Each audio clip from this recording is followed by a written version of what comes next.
reminder that spectators are not allowed on the field or prohibited player area at any time during your active game. Please enjoy your evening and these students representing your school and community.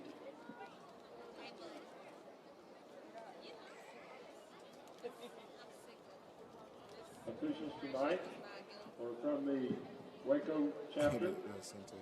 We have referee Nelson Barnes, umpire Rodney Perry, Check. line judge Darrell Ward, line judge Ted Villa, back judge Michael Field, side judge I can go up some on my field side. judge Rio Cross. Check.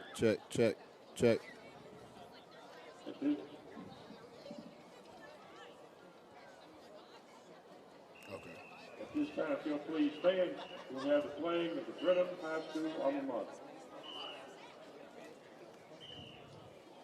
Check. Okay.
Great matchup here tonight in Waco, Texas. Live at WISD Stadium here at Centex Sports Network. We've got the University Trojans, the U-Dogs, taking on the Brenham Cubs. Brenham comes into this game undefeated, 8-0, ranked number 6 in the state of Texas in 5A Division I.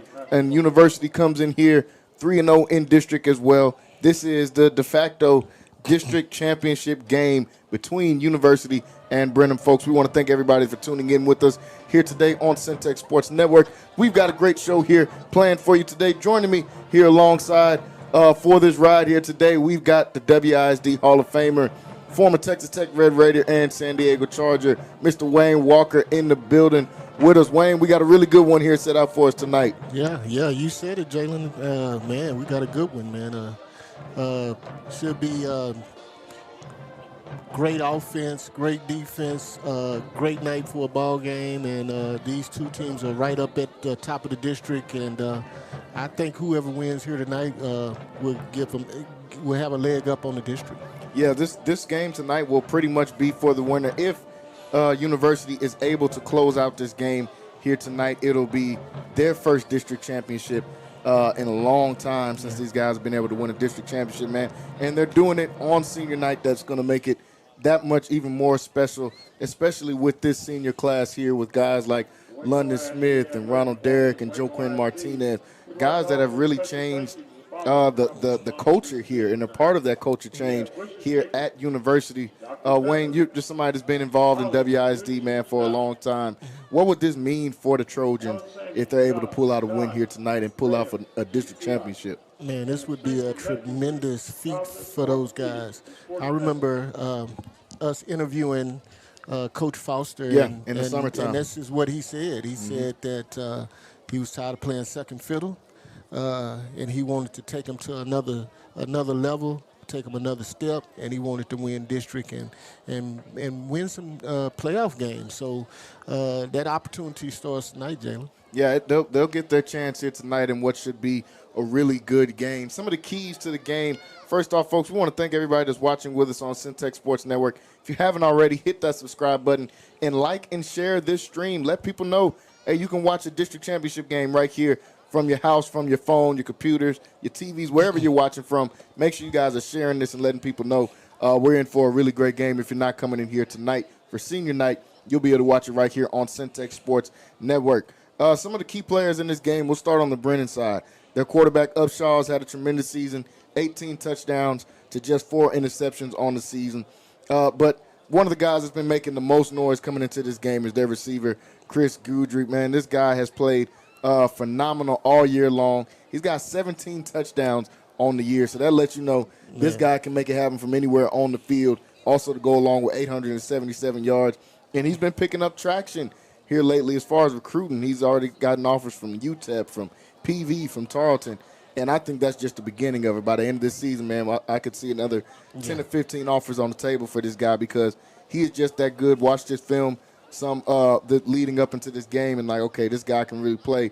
Wayne, you got a chance to watch him warm up at pre-games, and you already said this guy is the guy that pops out on the screen to you when you watch. Right. I mean, without even knowing who he was, what his number was, I'm saying that must be that guy. And it was that guy. And speaking with some of their radio guys that's doing radio for them from Brenham, they was telling me this is a special guy. He's a playmaker, and he's a big play threat. So maybe we'll have some fireworks tonight. Yeah, I'm expecting, man, a great wide receiver matchup, even though they won't match. I can't say that because London plays both sides, too, so they might match up against each other. But even though they won't match up against each other at receiver, these two guys will put on a show. Wayne, we were here last week with University versus Waco High, and London Smith absolutely put a show on in that game. There were times where he was double and triple teamed and still found a way to get the ball, still found a way to get into the end zone. What can we expect to see out of London, especially being senior night, his last time potentially playing at WISD Stadium? The same thing. I mean, you look for the same thing. You find ways to get him the ball. You put him in the slot. You put him out wide. Sometimes when you have playmakers, you just have to force the ball and throw him the ball and give him a chance. So I see them doing the same thing that they did last week. Even though he was double teamed, even though he was triple teamed, I still see them doing the same thing, giving them opportunity to make a play. Yeah, last week we saw London get the ball from pretty much everywhere. I think he did everything except for kick the extra point attempts. This guy was in the backfield. We saw him throwing the ball as well. We saw him getting it out of at the running back spot and for sure getting it at receiver as well. He's a guy you can move around and do everything. Dual, triple sport athlete like yourself, Wayne, when you were in high school. A guy that can really do a little bit of everything. They were writing up about him in the Waco Trib leading up to this week, with it being his last game at WISD Stadium.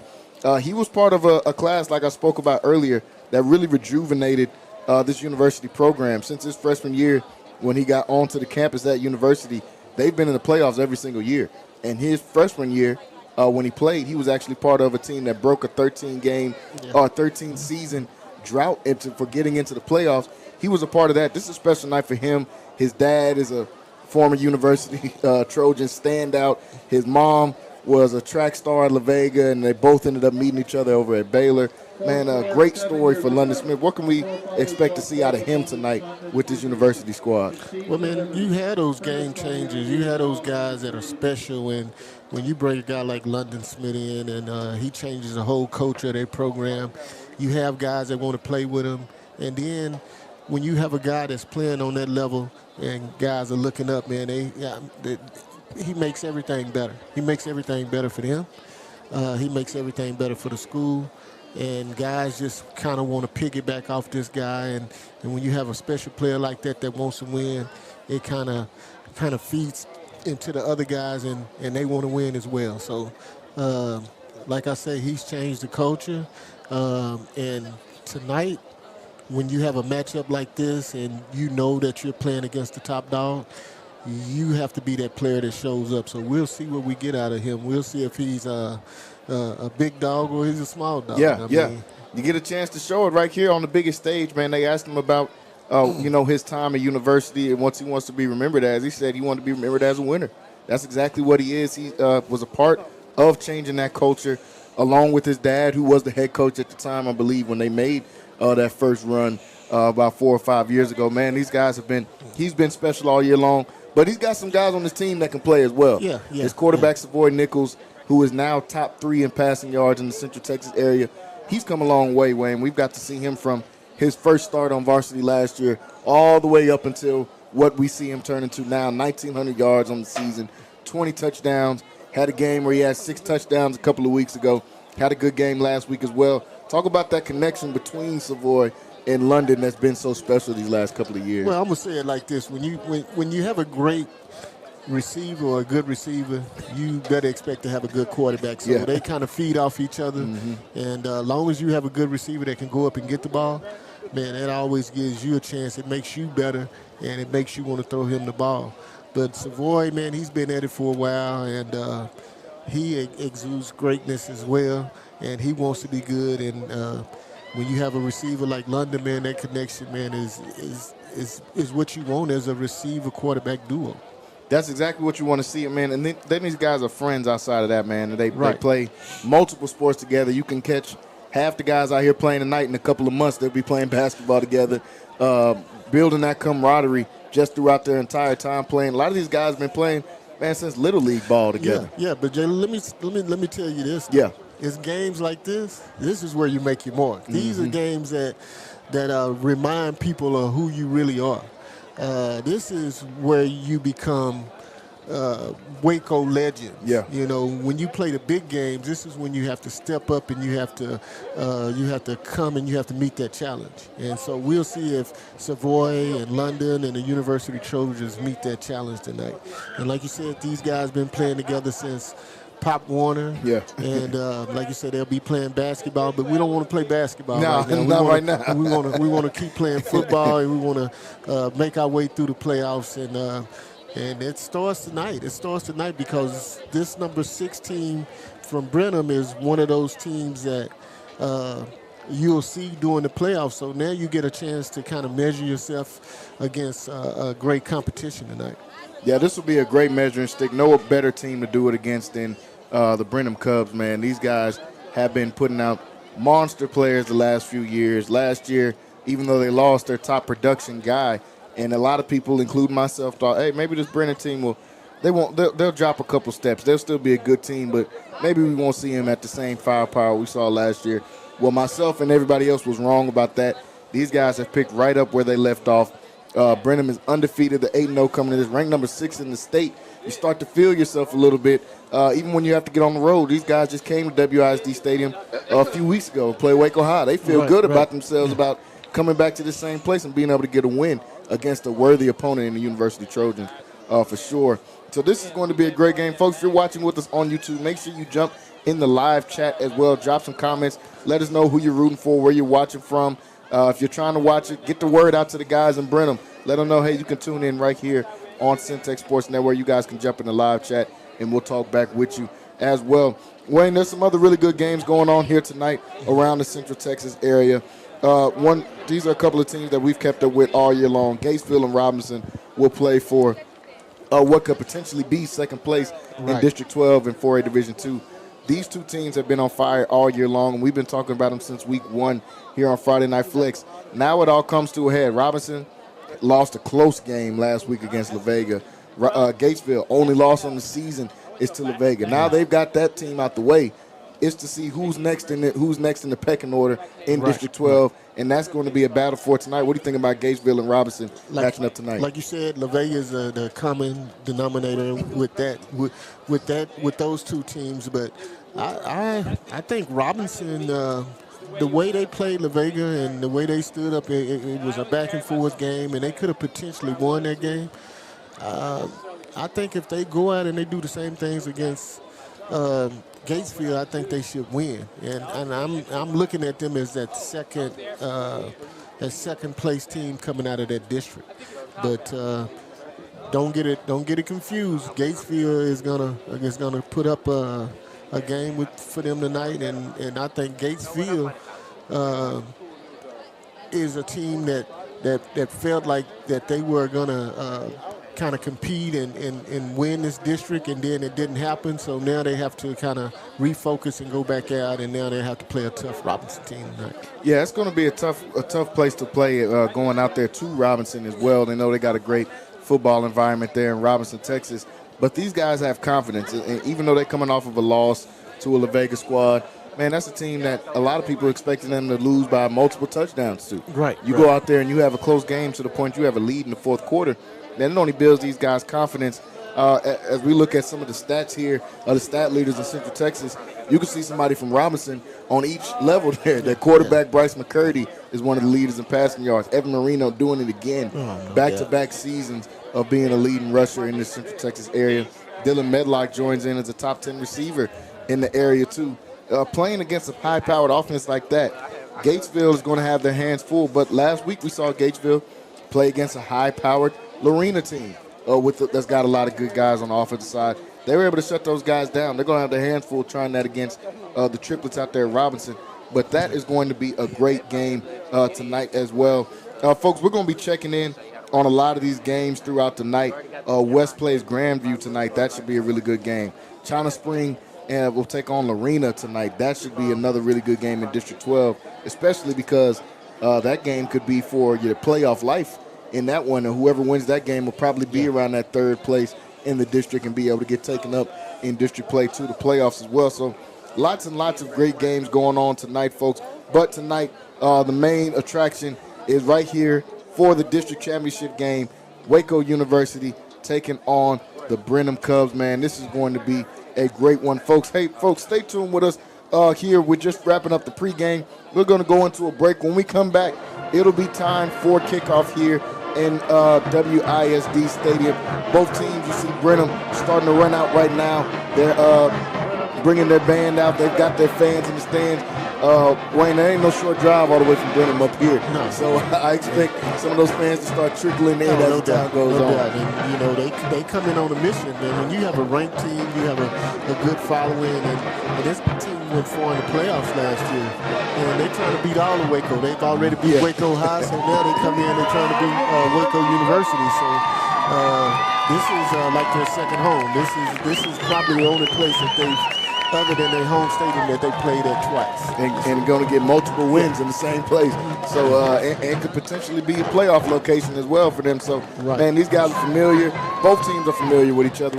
As you brought up earlier when we talked to Coach Foster in the summertime, Brenham was one of the first names that he brought up when we started talking about the season. No doubt. These guys have each other on the bulletin boards from summertime all the way until now. So we can all expect a great game between these two. Right before we get off here, Wayne, what does University have to do to come out here? Their keys for them to come out with the victory in today's game. Well, they have to play. They have to have some balance, and they have to come out and they have to play a defensive ball game, because this Brenham team, from what I understand, they got guys that are that's on that interior that's coming back. That's nasty up there, and they set the tone. So University is going to have some balance.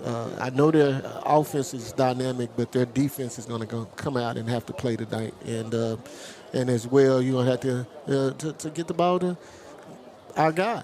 You're going to have to get the ball to Smith. So, he has to stand there. He has to meet that challenge of Guidry, because that guy is coming to play. And so we'll see what happens. But I think their defense is going to have to come out here and play some lights out ball against this offense, which has a three-headed monster in itself, which they have a running back, a quarterback, and a dynamic receiver as well.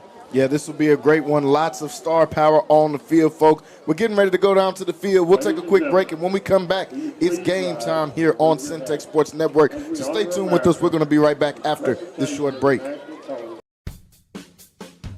RJ's Bargain Center is your home team for appliances at unbeatable prices.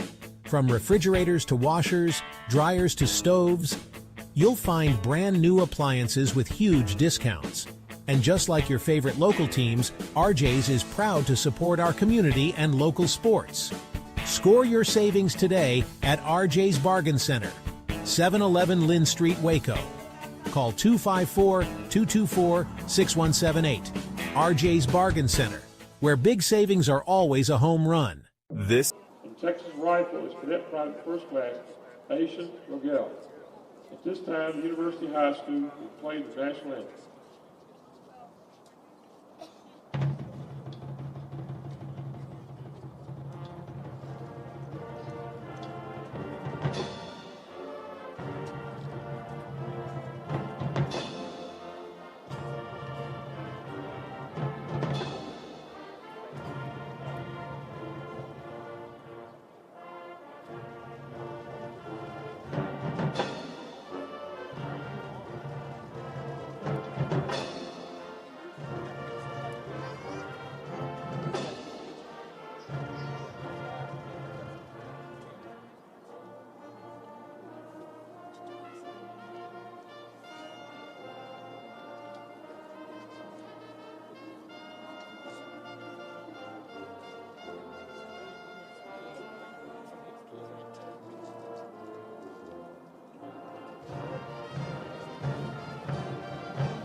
Look how big 0 is now.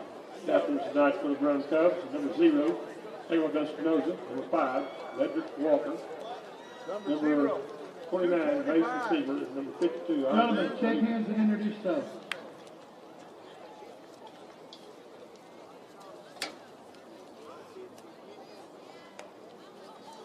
Captains, this is Mr. Rodney Harris. He'll be the umpire this evening. My name's Nelson Barnes. I'll be your referee.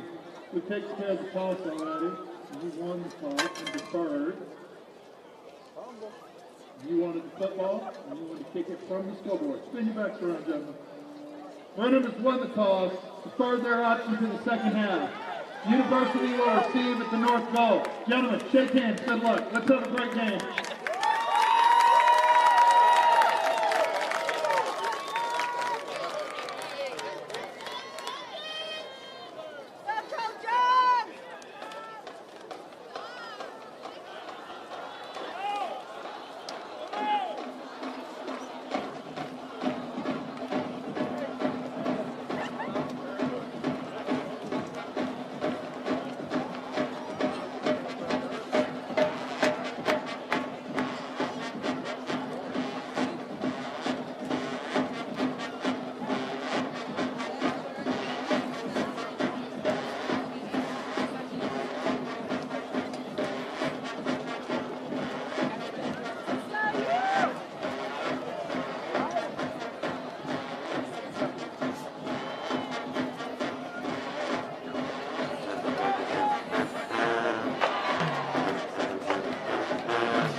Well, folks, welcome back in here to Centex Sports Network as we have just kicked off here live at WISD Stadium. We've got the University Trojans taking on number 6 Brenham here at WISD Stadium. Jalen Gillis here with Wayne Walker as we get ready for another great game. Back-to-back weeks playing at WISD Stadium. Let's see if that can translate to back-to-back wins for the University Trojans. I agree, man. Hey, but they're going to have to step it up tonight, man. Yes. They're not playing the crosstown rival. They're playing the district rival today, which they're playing the number 6, Brenham. Number 6 in the state, Brenham coming into this one. The U-Dogs are going to start with the ball. We see Savoy Nichols in the backfield. They start out in a 3-wide receiver set. They're going to drop back. Savoy lets this one go early. Pass complete to the middle of the field. That gets him about an 8-yard gain. Good play to start it off. Gives you second and manageable now. That helps out with the drive whenever you can get positive plays. The first downs can be so important for the drive. Getting positive plays instead of maybe a run play that stuffs for a yard or getting hit behind the backfield. Now they started off with 2nd and 1. Yeah, and they came right out and they threw the ball to their main man, London Smith, and now they're going no huddle with trips to the right. And let's see what they're going to do. No running backs. Nobody in the backfield with Savoy. He's going to drop back on this one.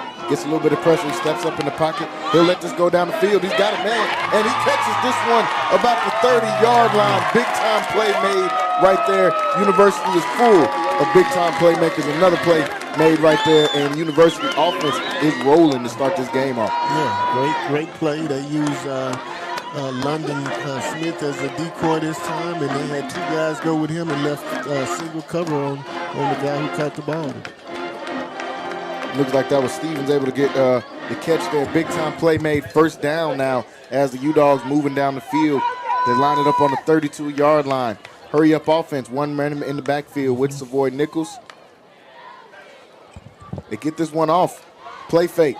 Savoy lets it go across the middle of the field. Unable to connect with his target that time. Looks like he had his tight end running back across the field. 2nd down and 10 coming up. Yeah, they came out with 3 different looks. They started out with empty backfield, then they went to single backfield. They went trip right, and then that time they went doubles. And so with a single back, and wasn't successful on the play, but they're showing them a lot of different looks as they come out. Showing them everything right now here, coming out in the 3 wide receiver set, 1 running back in the backfield with Savoy. Savoy's going to drop back for another pass. Let's just one go quick outlet to his running back. He's got him. Gets up the field. Good gain of yards. He'll finally be brought down out of bounds, but not before he gets inside the 10-yard line. First and goal for the Trojans coming up. Hey, man, they're going pass heavy. They hadn't run the ball one time. I'm thinking they've seen something on film where they feel like they can just pass the ball with these guys. Yeah, they said, hey, those guys got some big boys up there front in their front 7. Let's make them run. Get him on the outside. Swings it out to his running back right there. Great play designs, what we've seen so far. Yeah, but whatever works, Jalen, and they're doing it. So we'll see if they continue with that. Lining up first and goal now. Now they do hand this one off to the back. Gets to the outside, cuts it back up. Can he get it to the end zone? He does. Touchdown, Trojans. As University comes out in just 5 plays, gets up the field quickly, and they score a touchdown, 6-0 Trojans as they take the first lead of the night. Yeah, man, they came out. They look like they're on a mission, man. They're stepping up to the challenge of this ball game. And if that's how if that's what you do, you come out and hit them in the mouth first. I mean, you kind of put your stamp on the game. Yeah, they're coming out right away, and this offense is rolling. They're going to say, you give us the ball first, we're going to make you pay first. That was the senior running back, Darius Thomas, here on senior night, getting another touchdown. That gives him, I think, about 5 or 6 from on the year. Been playing great so far. The Trojans with the 7-0 lead to start this game off, folks. We want to thank everybody watching with us here on YouTube. As I said before, if you're just now tuning in with us, hit that subscribe button. Also, like and share the stream. Let everybody know district championship game going on right here on Centex Sports Network. Wayne, what does that mean for the Trojans coming out here early and getting on the board like that in a big game like this? Man, that means a lot. I mean, they punch first. You know, they're not waiting to be punched. Yeah. And when you do that, man, it just kind of sets the tone of the game.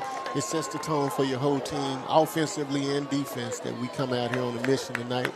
And let's see what they do on defense. But right now, they punch first. Let's see if Brenham will be able to punch back. Absolutely. These guys have come right out and struck first. Brenham won the toss. They deferred to the second half, thinking, hey, let's put our strong suit out there, which is our defense. But this University offense carving right through them right now. If you're watching on YouTube, make sure you guys jump in the live chat there. Leave us a comment. Let us know where you're watching from. Shout out Coach Cuddy. Says watching live from Oklahoma. Hey, appreciate it, Coach. Let us keep commenting, talking back to us here in the comments. You guys join them over there on YouTube in the live chat. So Brenham is going to bring their offense out now. We talked about some of their guys in the pregame. Wayne, you got to see their top-notch receiver come out there and what he looked like in the pregame warm-up. Now we get to see him in the real deal here first drive. Yeah, we will. Like I said, University came out. Like I said, they struck first. Let's see what Brenham can do. But what was so impressive about University that time, they only targeted London Smith one time. Yeah. It was the other guys that made big plays. And that seems to be the story of the season for the U-Dogs so far. Here, first down, they're going to hand this one right up the middle to their running back, and the U-Dogs are right there to hit him. University's got some guys on the defensive side of the ball, too. They called themselves the no-fly zone before the season started, and they've got some monsters out there. We'll probably see London going both ways here tonight as well, but guys like Jeremiah Green, guys like Colin Estelle has been playing great. Joaquin Martinez, who's been a staple for this defense since he was a freshman, playing linebacker for the U-Dogs. You see him getting in there early on the stop. Second down now and short, and their quarterback's just going to slip down. Upshaw lost his footing there on the snap. That's going to drop him back behind the sticks, and that will set up a 3rd and long. Man, you can't think of a better start for University. I mean, you come out now, you got him in a 3rd and long. You score on the first possession of the game, and now you got him in 3rd and long. So, hey man, if we can get him to punt the ball, we'll be doing great. Third down and 13, 4 wide receiver set. Going to look back to the sideline to get confirmation on the play here. They get him in 3rd and long behind the sticks. Big time play if University can get off the field here with the stop. They're going to stay in the same formation, 4 wide receiver set. And it looks like now we'll get a timeout called. Yeah, some miscommunication there between the coaches and their play caller there and Upshaw at the quarterback position. So we'll get our first timeout of the game.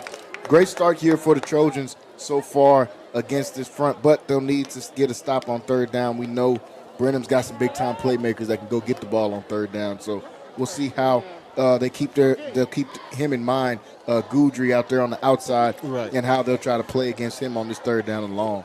You just take it one play at a time, and let's go and get this play, and let's compete on this play, and let's get them to punt the ball, as that's what University is thinking.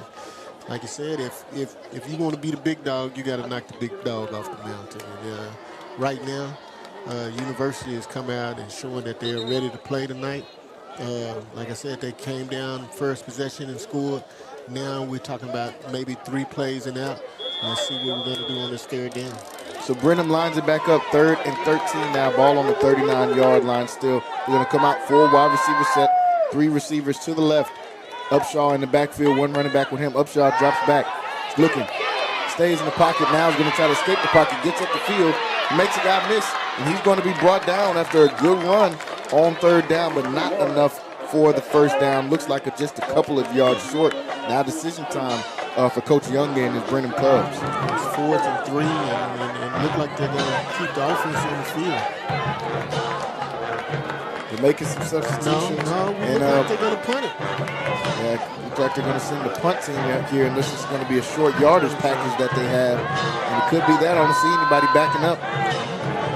And they're going to go for this. 4th down. Play clock down to 10. They're going to try to get lined up here, and we'll see if they get a play off. University making some late subs. They get this one right up the middle, and he's going to be, see if he has enough for the first. He's going to be brought down right at the 6. It's going to be close. It looks like both teams kind of off schedule there. Brenham barely got lined up before they snapped it. University didn't get lined up before they snapped it, and we'll see if they'll bring the chains out, or will this be a first down? Yeah, they brought in the short yardage package, and they had 2 guys, 2 fullbacks lined up behind the tackles, and then they had 1 single back, and they just kind of their version of a kind of tush push and kind of 5-yard penalty. The result of the penalty is a first down. So it looks like a penalty that will be on University, so that will give them the first down, and they won't have to worry about bringing the chains out. So Brenham stays alive after being behind the sticks, 3rd and 13. They keep it alive, go for it on 4th. Penalty from University gives the first down to Brenham. Yeah, had offside on University that just automatically gave them the first down. If they would have let the play run, it would have been pretty close. They would probably have to bring the sticks out to measure it. Yeah, that penalty, man, and we talked about that in the pregame. University's got to play a pretty clean game in order to come out with the victory against a team like this. Their first penalty of the night right there. First down to 10, ball on the 45-yard line. 3 wide receiver set, got a man in motion. They hand this one off to the inside slot receiver. He makes a guy miss, and he'll be brought down for about 6 or 7 yards. And Wayne, we saw them running that, getting that ready in the pregame. Yeah, a little jet sweep, motion, the setback, and then he just goes and get the ball on a little reverse like a jet sweep. Makes a good play right there. Gives them a second down and very manageable now, as they definitely want to try to play in front of the sticks after being down. They get that one to Cartel Brown, who picked up about 8 yards on that play. Second down, 7 yards. Second down and 3 now. Ball on the 35-yard line. They're going to hand this one off. Good play to the outside. Tries to break it. And University does a good job of getting him out of bounds before he can pick up that first down. 3rd and short coming up now. Yeah, they keep getting them in 3rd and short or 3rd and medium, and that's pretty good. So we'll see what University does. And what package that Brenham brings in. They brought in a short yardage package, which you call jumbo, the last time they were in this position. Let's see what they do now. They keep their main offense on the field. And we know they're not scared to go for it, so we could be looking at more 4-down territory here if they don't get it. 3rd and 2. Ball on the 38-yard line. They moved across the field. Upshaw's got it. He tries to take it right up the middle. He's going to be met right at the point of attack. 4th down. As they lose, it looks like about a yard on that play. 4th and 4 now. Big-time play made there by the University front 7, led by some of those guys I named in the pregame, the Joaquin Martinez, the Ronald Derricks. They're going to be huge for this Trojan team tonight if they want to come out with the victory. So they keep the offense on the field this time, Jalen. So let's see what they're going to do. Last time they came in with jumbo, probably with about 3 yards. Now they got 4 yards to go, and they keep the offense in a spread formation. That is right with a reverse. They get this one on the reverse, the trick play. University seems to have sniffed it out. Can they get him down? And they do. Huge stop for the U-Dogs as they get a turnover on downs. Went for it twice on 4th down. The Brenham Cubs on this drive, but University was ready for it. That is called being in the film room and being ready for the trick play that time on 4th down. The U-Dogs are ready for it. Yeah, you can see that play coming a mile away. I mean, but like you said, they sniffed it out. They were ready for it. Looked like University come to play tonight. The U-Dogs get the ball back now just around midfield as they're going to start on the 41-yard line. 7-0 lead for them already with about 6 minutes left to go here in this first quarter. The drop back, right. let this one go out quick. He's going to be hit right away as they try to get him on the quick screen. Brenham that time looking like they were ready for it as they got the ball out quick to looks like Green that time. Yeah, they had a wide out screen that time, and the ball was kind of high, which he had to jump up for the ball, which messed up the whole timing of the play. So you lose 3 yards on that. 2nd and 13 now as University Trojans will be behind the sticks.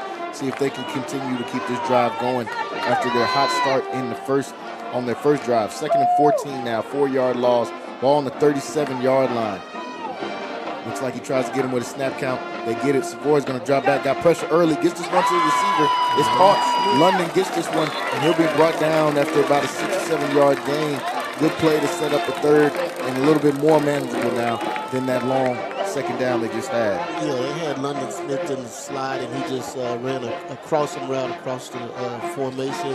And he was double teamed on that. Actually, it was a zone, but they ended up picking him up, the linebacker and the defensive back. So it was a nice play for a gain, and now we're at 3rd and medium.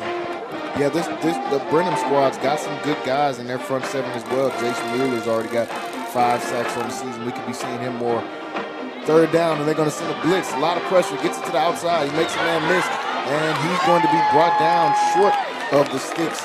Not enough that time as they got the pass out to Ray Brown, what it looks like. Picked up some decent yardage, but not enough for the first. It'll be 4th and about 3. Yeah, they ran another flanker screen, and same results. Well, I would say Brenham came in, and they kind of sniffed it out, but he did pick up a gain of about 2 or 3 yards.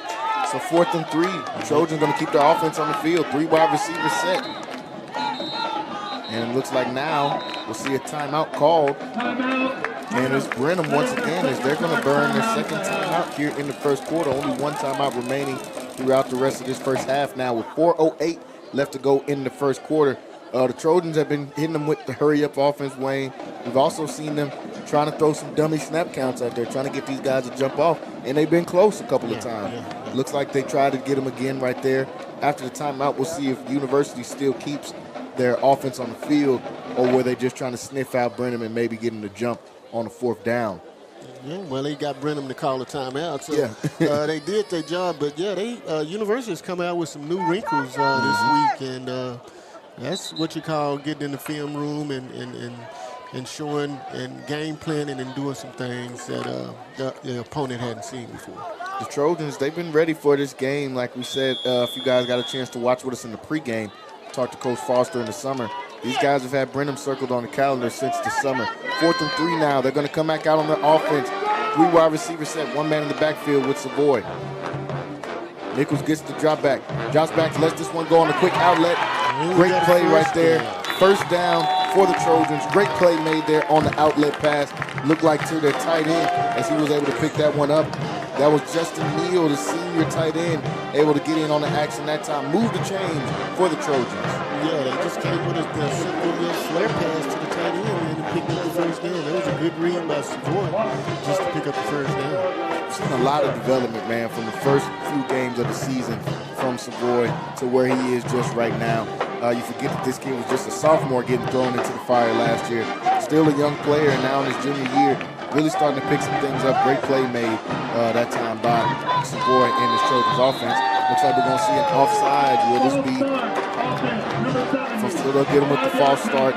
Both sides have been very antsy so far. You've seen guys jumping from the Brenham side. University gets their first false start right now. Second penalty of the game, and we'll see how this affects their drive.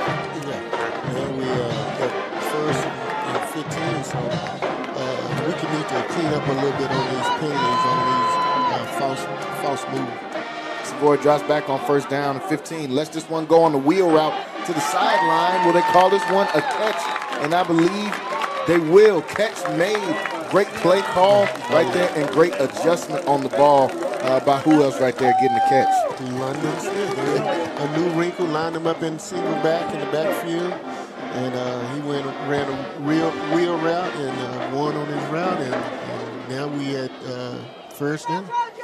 Folks, if you guys didn't get a chance to watch with us, we were here last week at WISD Stadium, and they got the ball to London every way you could get it to him, out of the backfield, the slot, playing on the outside. We even seen him throwing a couple passes in the red zone as well. So expect to see more of that. First down to 10, ball on the 33-yard line. They get this pass complete across the middle. Once again, he keeps his legs turning. He's still moving down the field, and then finally be brought down after a tough, hard-nosed run all the way till about the 13-yard line. What a great play by the receiver,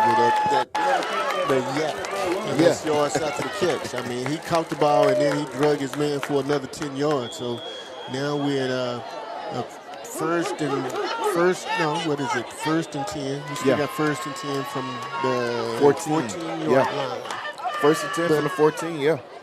University is doing some different things. They're lining up London Smith all around where you can't kind of key on them, and so that throws your game plan all out the window because he's been in the backfield, he's been in the slot, he's been out wide, he's gone in motion, and he's done some different things where you just can't key on your best player.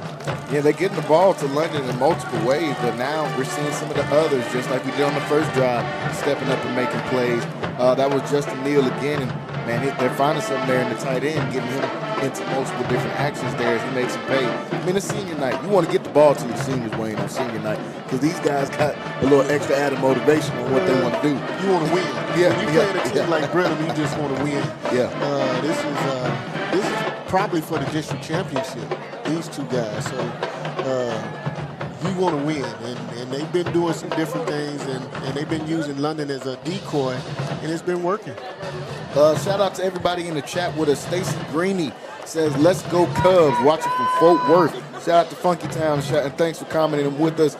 Coach Cuddy says, University got to get off the field on third down, and he also said, great job to the defense. The boys are stepping up right now. First and 10, ball on the 14-yard line as University comes back out of the timeout. They're going to line up trips to the left. Savoy's going to drop back. He's got time. Finds an open man. Gets the catch to London. London tries to make a couple people miss. Tries to spin back around, but they get him down once again. And one thing I noticed about London last week and this week, it's not just winning the one-on-one balls on the outside. He knows how to find his zone and how to sit down in his zone and make himself accessible to his quarterback. And that just shows the leadership and maturity of him as a player. And I can tell you another thing about London. He draws a lot of attention. Yes. They had 3 Cubs on him after that play. We expect that for the rest of the night. Yeah, absolutely. They line up now. Second down and 6, ball on the 10-yard line.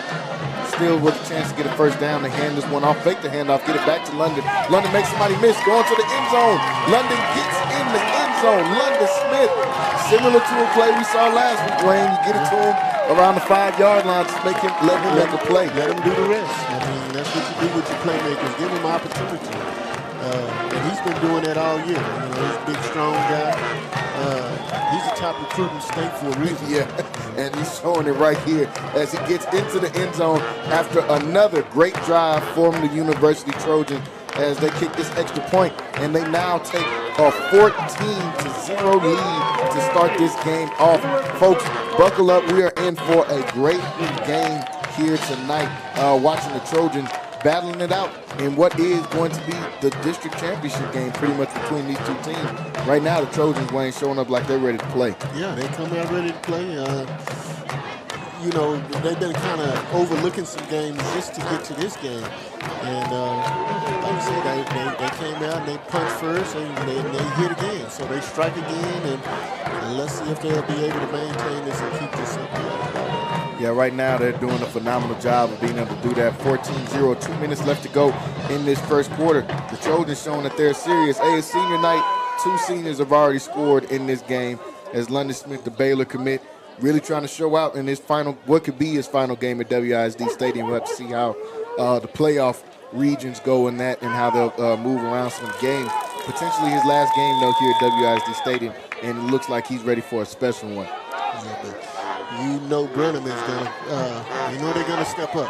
They're not number 6 in the state for no reason. So these guys are going to play. I don't see any quit in them. And they're just one score away from getting themselves back in the game. Yeah, these guys are undefeated for a reason, man. It's not going to be anything easy tonight playing against this Brenham squad. And they've got guys. We have yet to see Guji be able to do much here tonight. I don't expect that to stay the same whatsoever. I expect to see a heavy dose of him as we get throughout the rest of the game. They haven't even targeted him yet. Yeah. They haven't even targeted their best player. And they'll start out with some decent field position on this possession. They're at their own 40s. Let's see what they can do. Starting out at the 40 after a penalty against University moves them up a little bit further. Let's see this Brenham offense once again. Here comes Upshaw to lead these guys out here. 3 wide receivers set, 1 tight end, 1 running back in the backfield with Upshaw. As they come out on 1st and 10, ball on the 40-yard line. Hand this one off right up the middle. He makes one guy miss, but brought down. Once again, good stop there for the front 7 of this Trojans defense. But we know he can get going as well as C.J. Glover. He's only a sophomore, but he's already got 700 yards on the season. He's also got 12 touchdowns on the season. So we know he's a guy that can get busy in the backfield as well. Yeah, like I said, they got a 3-headed monster quarterback, receiver, and running back. So, I mean, they can hit you in all kinds of ways. So that's why I say, hey, University is playing great right now, but let's see what they're able to do. Got to close it out for four quarters. They get him in the backfield this time. They hand it to try to get it on the sweep once again as they did before. He's hit in the backfield once again as he wasn't able to get anything going on that play. Looks like that was Cartel Brown on the reverse once again. Yeah, they run that jet sweep with the flanker a couple of times, but to no success, and both times it's been a loss on that play. Now you're at a 3rd and 11, and let's see what you're going to do. And they haven't even targeted their best player yet, so let's expect them to do that on this play.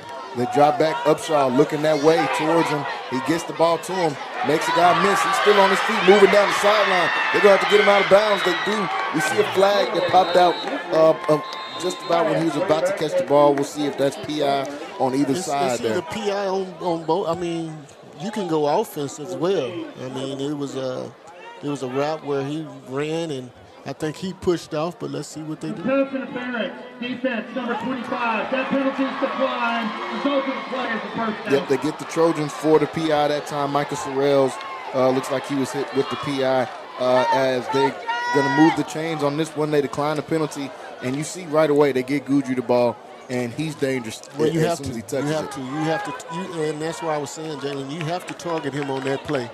You kind of you ran 7 plays and he hadn't even been targeted yet. You got to target your best player to have opportunity. They go to him right there as they hand this one off up the middle, and he's met by a sea of purple. Once again, the Trojans not giving up anything in the run game so far, and that's going to be pivotal. Because if you let this Brenham team get the run game going and the pass game going, you find yourself in for a long night. The Trojans doing a good job against the run so far. Yeah, and when you know what's coming and you make them one-dimensional, then it gives you a little bit of advantage. They're going to line up, and the play is going to be blown dead. Quarter. That's the quarter break right there. End of the first quarter here, folks. 14-0, all University Trojans, but the Brenham Cubs marching down the field here. Exciting second quarter coming up here on Centex Sports Network. We're going to take a quick break. When we come back, second quarter action here at WISD Stadium. Thank you for watching. We'll be right back after this break. This is why you need Centex Primetime. Jalen Gillis brings the realness. Dive into the heart of sports with the most passionate commentary around. From pro to high school, Jalen's got the insight and energy you crave.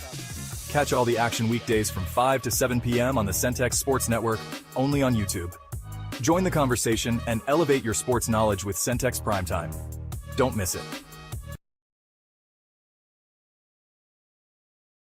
Need video or audio solutions? Lighthouse Streaming, a full-scale media agency, can transform any event. Check this out. We're talking live streaming that's crisp and clear, event audio that hits every note, and church video and audio solutions that'll enhance worship. Corporate events, we got those on lock too. From concerts to conferences, Lighthouse Streaming and Audio makes your vision shine. Book your appointment now at lighthousestreaming.com or call 254-252-4206 for a free consultation. Let's elevate your event and light up the stage. We can't be the guys that's going to be timid and not knowing what's going on. You play hard, you play together. I mean, that's all we ask.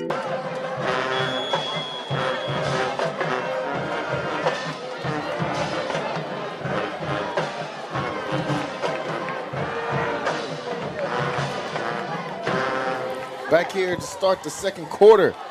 Second down and 11 as Brenham's got the ball. This is going to be a QB keeper right up the middle for Upshaw. Upshaw picks up a minimal gain as we come out here on the break of this second quarter. Third down and long. Once again, we've seen that a few times for this Brenham team. I expect number 4 to be getting a look right here once again. Yeah, you got to get the ball to your best players, and the university is putting up a heck of a fight on defense. They haven't been able to get anything on the ground. Their only play that they've been successful on is in the pass to their best player. Third down and 9. Ball on the 34-yard line as Brenham still looking for their first score of the game. Upshaw drops back, looks to his right. He's got pressure from everywhere. There's some flags flying out. He's going to be going down. And it looks like a flag comes out, but like you said, that's in the area of holding. Fourth down coming up. Great defensive stop there for the Trojans once again. Looks like they send pressure. We'll wait to see the official call here from the ref. And I believe it's holding, number 68 on the offense. Fourth down holding on the offense. The Cubs will get hit in the backfield. Great defensive stand that time for the Trojans. And that's a win for the defense of the Trojans. Now you got them coming out to punt. And I don't think you went for it every fourth down, but now you don't want to go for it. You don't want to give University that opportunity because University has gone down and scored both times they've had the ball. Yeah, every time they've gone out, they've been able to score. Now punt, since this went all the way back, they're going to let this bounce into the end zone. They'll start the ball on the 20-yard line. It's been all about the Trojans so far here in this first half. We'll see if the U-Dogs can come back out here again and put up another scoring drive. Wayne, they've been getting everybody involved here on senior night so far. We've seen the tight end involved, multiple receivers with catches. We've seen both of the running backs be involved in the offense to start this game off. What are the Trojans doing right now that's just working against this Brenham team? Hey, man, it look like they're on a mission, and they playing their best offensive ball that I've seen this year. And if you want to play your best offensive ball, you need to do it on a team like Brenham, on the best team in the district so far. So here come the Trojans. They're going to line it up on the 20-yard line. First down and 10. Savoy will be in the backfield with a tight end and a running back that's in motion. Sends him outside. And now this will be a keeper for Savoy. Savoy gets out, tries to get to the outside. He'll be brought down after about a 3-yard gain there. And we've seen them do that as the season has gone on. They've been running Savoy more and more throughout this season. Even at 100 yards rushing in a game a couple of weeks ago. So he's been doing this thing, running the ball. We'll see if they up his carries as this game goes on. I think that's just a little something to keep the defense honest. And like we said, they've been showing them different sets, different formations. They've been using motion, non-motion. Right now it's empty backfield, so let's see what they do. They drop back and pass. Boy, lets this one go across the middle of the field. Finds his man, and he's going to be brought down plenty enough for the first down. Once again, London Smith on the receiving end of it, picks up the first down. And number 1 seems to be open. They call him Waffle House at this point. He seems to be open the entire game. Like, once again, sitting down in one of those zones, finding a way to get the ball. It was his own defense, and he just found the hole, and he sat down, and Savoy found it. The Trojans, great offensive play calling so far we've seen in this first half. They throw multiple different wrinkles in their offense, and it seems to be working. They're going to line up 3 wide receiver set once again. Tight end in motion as he moves to the outside to the right. They'll hand this one off up the middle. He makes a man miss, and then he'll be brought down by a couple of tacklers after a very short gain. Neither team able to get their running game fully going just yet, and that could be huge in this game because whoever is able to run the ball is probably going to have an advantage in this game. Yes, no doubt about it. It's been the passing attacks that's been successful for University so far. So let's stick with what's working. Savoy going to drop back. They'll wait a second. He'll look towards the sideline and get the play here. They're going to stay in the blue wide receiver set. One man in the backfield with Nichols. Drops back. Lets this one go. Gets it to his tight end once again. Does he hold on to it? His tight end makes a big time catch. And Neal has been involved all night long. Makes another big catch. They hit him up the seam that time. And they are picking apart the zone of this Brenham team right now. So you just continue to do what's working for you. Go no huddle like you've been doing.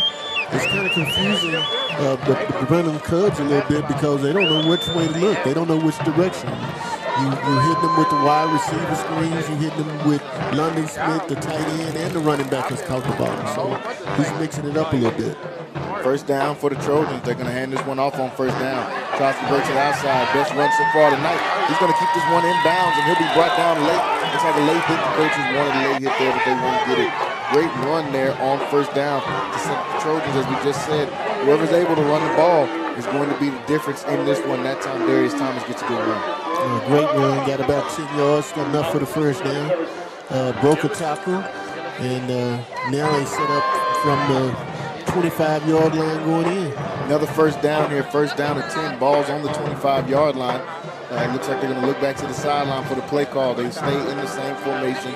Two receivers to the left, one wide receiver to the right, and a running back in the backfield with Nichols. They get this one. They'll hand it off once again. He's going to be hit right away on this play. Still some contact after the play there. University side pointing towards it, but they get no call. Second down coming up after a short game. Yeah. As you see, Coach Foster walks all the way on the field. Wants to have a chat with the referee. See why the late hit is not being called. Yeah, that's two in a row from the University side wanting that. Now we'll get two wide receivers to the left, one to the right. Savoy comes out here 2nd and 11 as they lose a yard on that play. Ball on the 27-yard line. This one going to be a drop back pass. He keeps it, lets it go towards the end zone. He got London Smith, and that's another touchdown for the Trojans as they put up another one on the board. Who is it once again? The man we talked about all pregame, the Baylor commit, London Smith, scores back-to-back touchdowns for him. Wayne, this 2 weeks in a row that we've seen this guy be on guard for now. I mean, this is where legends made. Yeah. I mean, if you have to play teams like this, the best team in your district, and you have to dominate against teams like this to be a Waco legend. 21-0 potentially right here if they get the extra point off when they do get it off. 21-0 lead for the Trojans. A lot of different ways I've seen this game going coming into it. Wayne, I can't say I called and predicted this one. 21-0 start for the Trojans. I thought the Trojans would have a tough time, but they proved me wrong. They've been hitting them. They've been hitting them with everything they have right now. And it's 21-0, and now you have a team like Brenham, a top-ranked team in the state, playing from behind. So let's see what they're made of.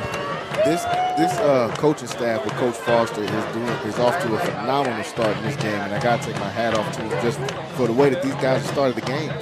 Everything they've run has been open so far. I mean, their offense is really dialing it up. And shout out to Savoy at quarterback spot, like we talked about earlier, the maturity we've seen of him over the last few games. Man, he's picking that zone apart right now. Hey, he's just taking what they're giving him, and that's what you have to do in his own defense. When you're a quarterback, and like you said, that maturity part of it is when you're young, you want the big play all the time. But when you mature as a quarterback, what you want to do is you want to take what the defense gives you. And he's been taking what the defense is giving him tonight. The Trojans off to a hot start, 7.5 minutes. Thanks everybody watching with us on YouTube. Make sure you guys are jumping in the live chat as well. You guys have been active in there. Jump in there, let us know where you're watching, who you're rooting for in this game. And if you got somebody out there on the field, let us know who it is. Brenham's going to get this one, and they'll receive it at about the 10-yard line. Brought down just past the 20. As we'll see the Cubs come back on here for some offense. Wayne, they've had some successful drives so far. They just haven't been able to close it out. And that third down has kind of plagued them so far for the Cubs in this first half. Yeah, they've been plagued by penalties, and when you have to take 5 yards back, it kind of hurts you. But let's see what they're made of. I mean, like I said, University, man, they came out and they done punched them. I said they punched them one time, they punched them twice, and now they punched them 3 times. So now Brenham is playing from behind, but like we both said, man, you don't get to be number 6 in the state without. Yeah,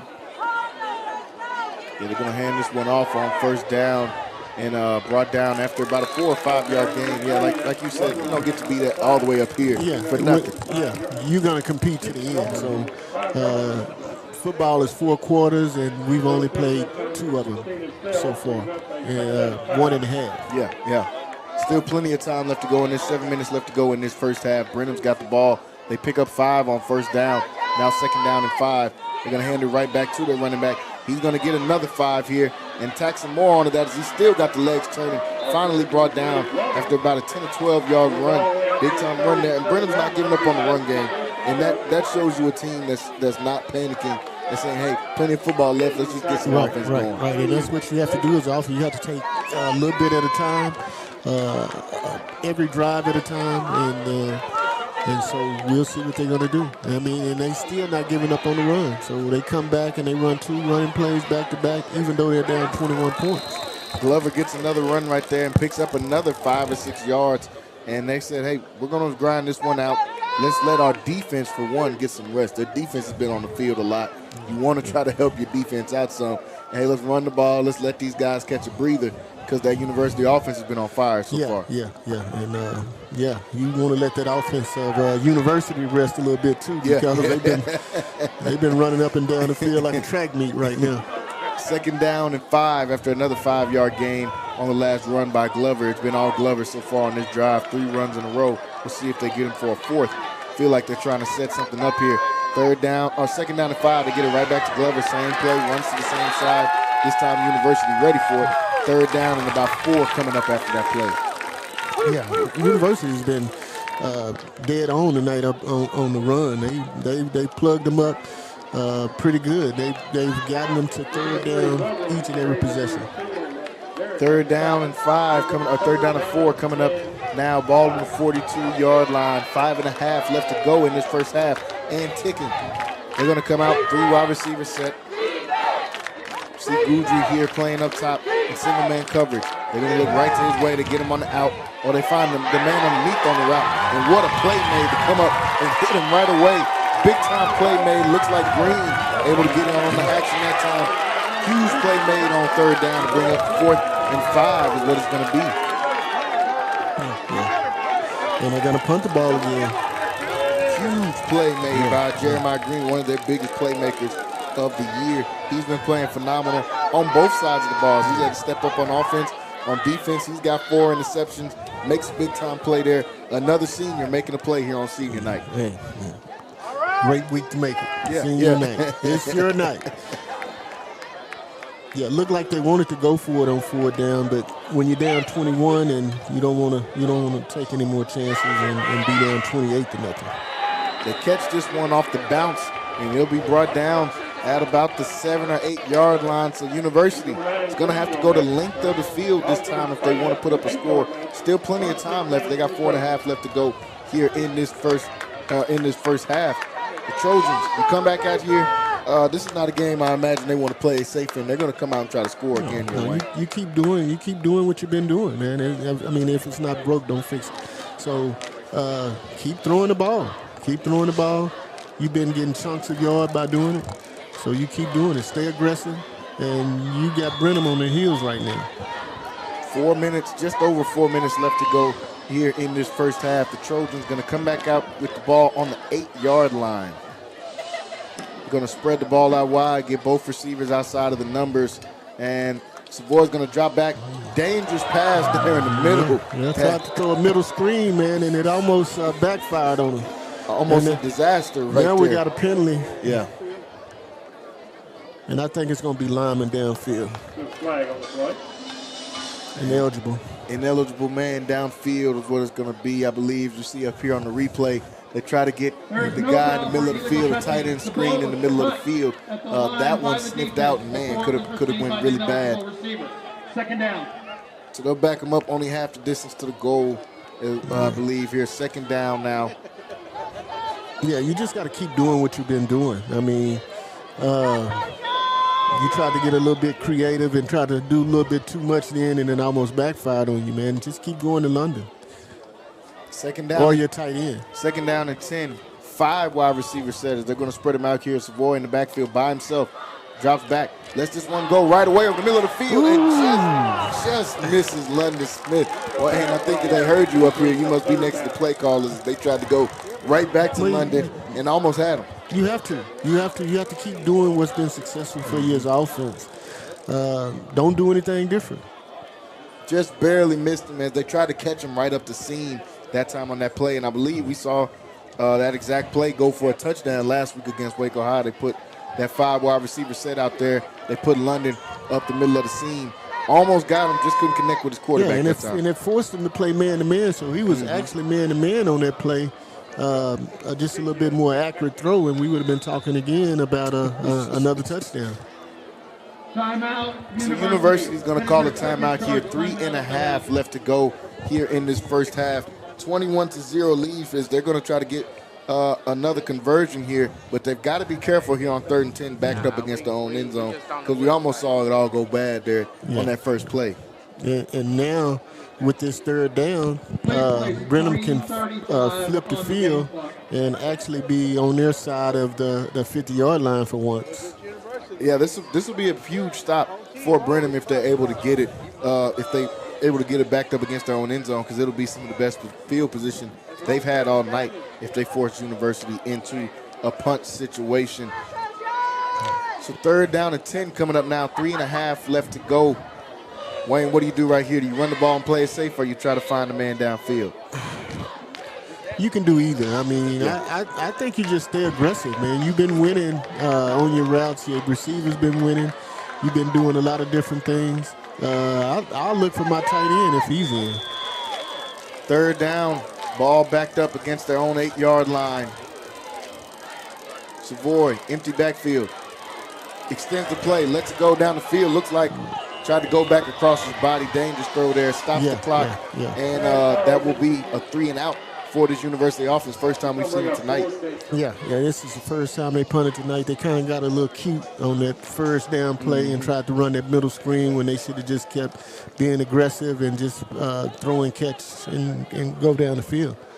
So now you give Brenham a chance with 3 minutes and 29 seconds left, and they'll be on their side of the 50-yard line.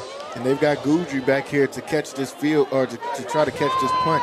Not sure if he's been the punt returner, but at this point, you want him, your most dangerous player, to get the ball with plenty of time. And a bad punt that goes awry, goes off, looks like the side of his foot maybe, and this one will be down with them already in the red zone. So just that quickly, the tables can turn in this game as Brenham's going to get the ball in the red zone. 3.5 minutes left to go in the game. With a 7-yard punt. Yeah, not much going there at all. Looked like London might have just caught that one wrong. Didn't look like anybody got a hand on it, but puts them in amazing field position. Yeah, tremendous opportunity for Brenham right now as they're already in the red zone.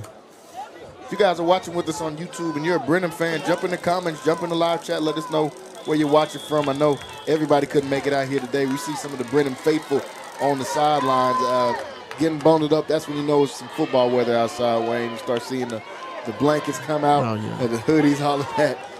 Yeah, the leaves turn, and the wind is blowing a little bit, so, it's definitely football weather. First down, they're going to go out. They're going to come out with a wildcat. Direct snap to C.J. Glover in the backfield. He'll pick up about 5 yards on that run, and Glover has really been getting it going in this second quarter. Second down, they're going to come out, hurry up. They'll stay in the wildcat. Another direct snap to Glover. Glover going to be hit once again, but he picks up another 3 or 4 yards, and now it's going to bring up 3rd and very short. Yeah. So now Brenham coming out in the hurry up. We've seen University do a lot of it in the first half. Here comes Brenham in the hurry up again. Wildcat formation. Everybody on the line. In the same play, and now you're in a 4th and short. 4th and short, picks up another 2 yards. That's the thing with this.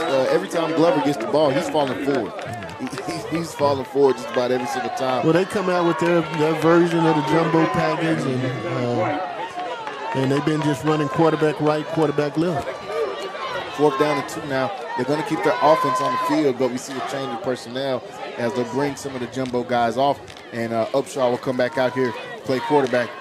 Well, you got a guy with 18 touchdowns, so I'm thinking this is where he gets the majority of his touchdowns is in this red zone. So let's look for number 4. Let's look for Gillis on a fade pattern here. 4th down and 2. And they're going to talk about it. They're going to use that last timeout here. 2 minutes on the game clock. Still adjust the game clock. 2-minute timeout. Timeout called. I believe this one will be assessed to Brenham. We'll see who they assess it to up there on the scoreboard. Big time play made right here. 4th down and 2. This could change the entire complexion of the game. If University is able to get a stop, you go into the locker room with a huge lead, with a lot of momentum on your side. And a lot of confidence. A lot of confidence. Coming in and playing against a ranked opponent, being able to do that. On the other side of it, Brenham is able to score. Man, you're right back in this game. You got plenty of time left on the clock. You feel like you start to figure some things out on the offensive end. And you go in a lot. You go in with a lot of confidence into the locker room, even if you're down. Yeah, exactly. You have to. If you rank 6, that's what you do. But a team like University, we halfway there. You go in and you say, hey, we got it half done. Let's go finish the job. We know we can beat these guys because we won that first half. We just got to go out and compete and do the same thing in the second half. 4th down and 2. The offense coming back onto the field. Shout out Brandon Collins in the YouTube chat, said Brenham is in here. Well, Brenham is right here on the brink of a score as well. 4th down and 2. 2 minutes left to go. They're going to get this one direct snap to the quarterback. He falls forward. I don't think he got it. It's going to be right at the line of the game. Right at the line of the game. University celebrating as if it is going to be University ball. Still waiting on the official call from the referees as they huddle up. 4th down and 2. We're going to see a replay up here on our screen. This is going to be huge. They got it. I don't think they got it. They're going to bring the chains out just to make sure, but I don't think they got it. All of Brenham's coaching staff is on the field right now. Yeah. On the other side, as everybody is waiting to see what the call is going to be. They're going to have to bring the chain gang out for this one, as we saw in the replay there. I don't know if he got that, Wayne. He's going to be down. I don't think he got it. I don't think he got it. I mean, from my view here, he didn't get it. And where the chains are, I don't think he got it. And if he did, it's by an inch. By the skin of the nose of the football. So they bring the chains out. We'll see here whether determine this ball being down, and he is going to be short by a yard. Short by a yard as the U-Dogs make a huge stop. Huge stop here for the Trojans on 4th down as their offense is going to trot back onto the field. And Wayne, we just said, you get a stop for the U-Dogs. Man, a lot of confidence going into that locker room. And now you run the clock out. Yeah. You just run the ball and get out of here with a 21-point lead. Don't take any chances. Don't give them no momentum or anything to talk about right now to kind of get them back into the ball game. So they're going to come out 3 wide receiver set. They're going to be spread out. Savoy going to hand this one off as they get to the outside, but brought out of bounds there instead of being able to stay in bounds.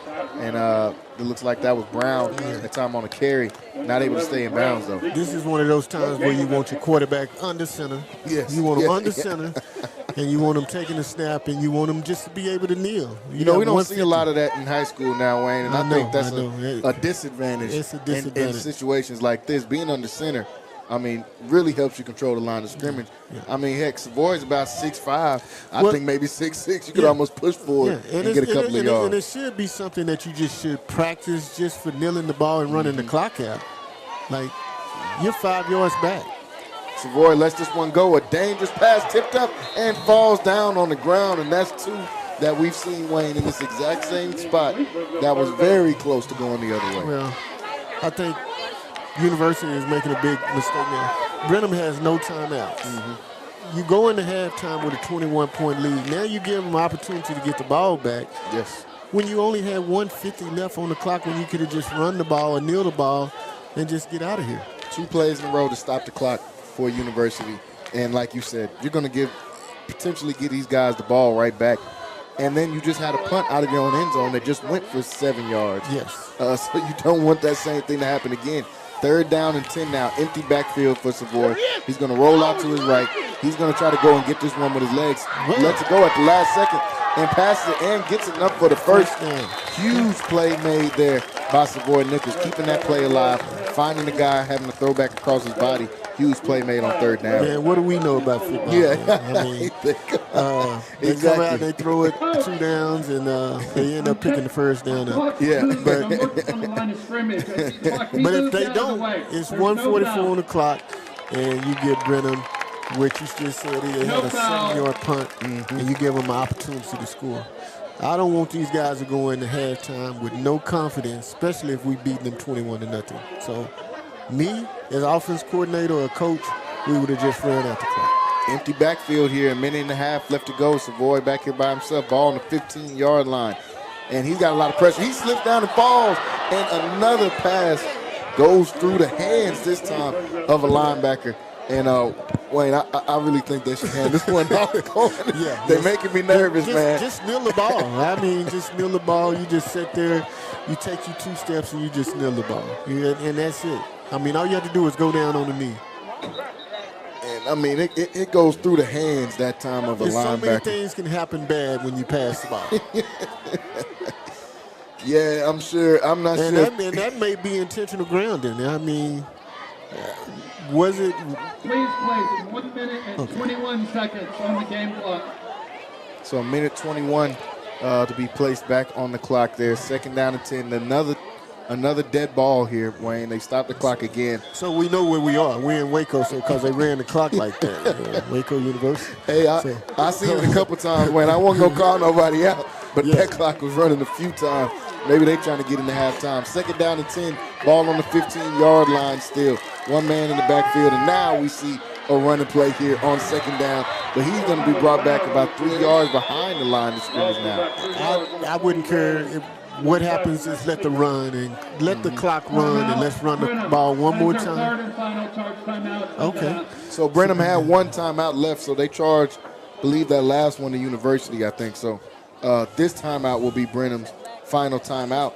So now you're in a situation where you have to run the ball because you can't take a chance of stopping the clock anymore.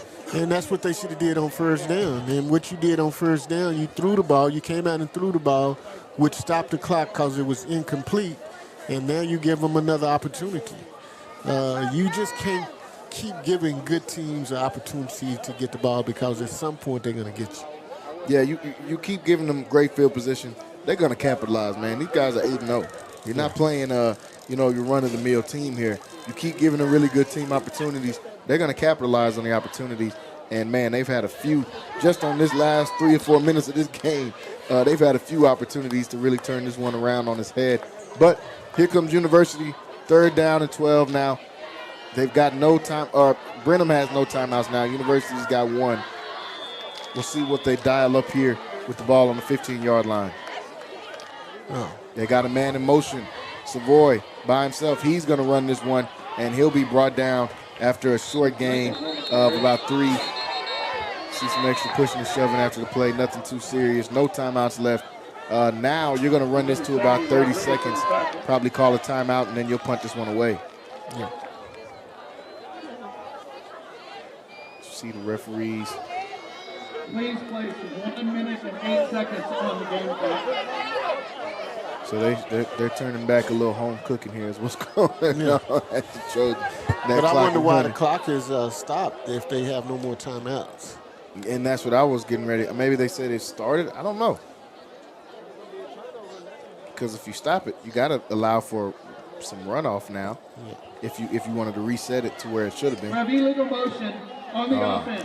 The penalty is declined. The 10-second runoff is declined. The clock will start on the snap. So they declined the 10-second runoff. They stopped the clock because of the penalty from University. And now it's going to be 4th down, 4th and 12. So it's a punt situation. It's a punt situation. You have to punt it. So the penalty stops the clock there, and that really puts the Trojans in a tough predicament here, man. Like you said, on first down, you throw the ball. You have to run it. You have to run it. And that threw kind of this whole drive off right there as far as stopping the clock. Now there's going to be 3 plays in a row where the clock gets stopped. Yeah. 1 a timeout, 1 an incompletion, and 1 a penalty. And you're going to give these guys the ball back. They don't have any timeouts. But the last punt was shanked. You don't want to shank this one. and give them really good field position once again. Okay, so Jalen, the clock was under 2 minutes, and University had the ball. Brenham had the ball for 3 plays, and University has the ball again. And it's just 1:08 left on the clock. Only a minute has gone off of the clock. As their third and final charge timeout of the half. A lot of stopping of the clock is what we've seen here. We've seen, 9 to 10 plays go off in a minute only. Now, no, so not much time getting moved off the clock, but University going to have to punt this one away, and hopefully they can punt it deep to try to get Brenham out of this really great field position that they're in right now. Yeah. Just some bad play calling right now. I think you got to run the ball on first down. You just got to get out of the second quarter and get to halftime with a 21-point lead. Now you give these guys another opportunity. And like you said, once you give a good team like this an opportunity, which they got their playmaker back to catch punts. And this punt just barely, and I mean barely, gets off. But Guidry picks it up. He's going to try to make somebody miss, reverses field, and see if he can get some ground going. Great job by the punt team and punt coverage by University. We'll see a flag come out. We'll see if that's in the area of holding, and that might back up this Brenham squad even more. And a dangerous punt there, Wayne. I mean, he was about a fingertip away from blocking that one. Yeah. I don't know how they got. I mean, University. If you want to talk about some home cooking, they've gotten out some sticky situations in the last about 5 minutes here. Yeah. I mean, a couple of passes that probably should have been intercepted. That block punt, that should have been a block punt. I don't know how he missed it. He went right up under him. Not running the ball on first down, not running the clock out to end the half. Just a lot of bad things. So hopefully they'll go in, regroup, refocus, and come out and take advantage of all the opportunities that have been given to them. You got to close teams like this out. You can't just it's not good enough to have a lead or to try to just beat them early. You got to close these kind of teams out. We'll see what University can do here. First down and 10 with the ball on the 33-yard line. First point of action is you got to find number 4. I see him over here on the sideline. And who's lined up across from him? London Smith, who's in the DB now, to try to ensure they stay away from him. And they go right to him. First play, they get it to Guidry. About a 5-yard gain. Stops the clock as he gets out of bounds as well. I expect to see almost every play go to number 4 here in this last 50 seconds. He's only been targeted twice the whole game. So, I mean, when you have a playmaker just like University on the other side, they've been getting it to their main guy. You have to do the same thing if you Brenham Cubs. And they got London lined up across from him, and he's going to press up. Empty backfield. Upshaw drops back. He's looking towards Guidry once again. He lets this one go, finds another receiver. Gets the complete pass. This time it's the running back, Glover. They line him up at receiver, gets a big catch, moves the chains big time for Brenham. 40 seconds left. The clock's still moving. They're going to have to hurry up here. They drop back and they just spike this one to stop the clock. 39 seconds left. It's going to be second down and 10 with the ball on the 30-yard line.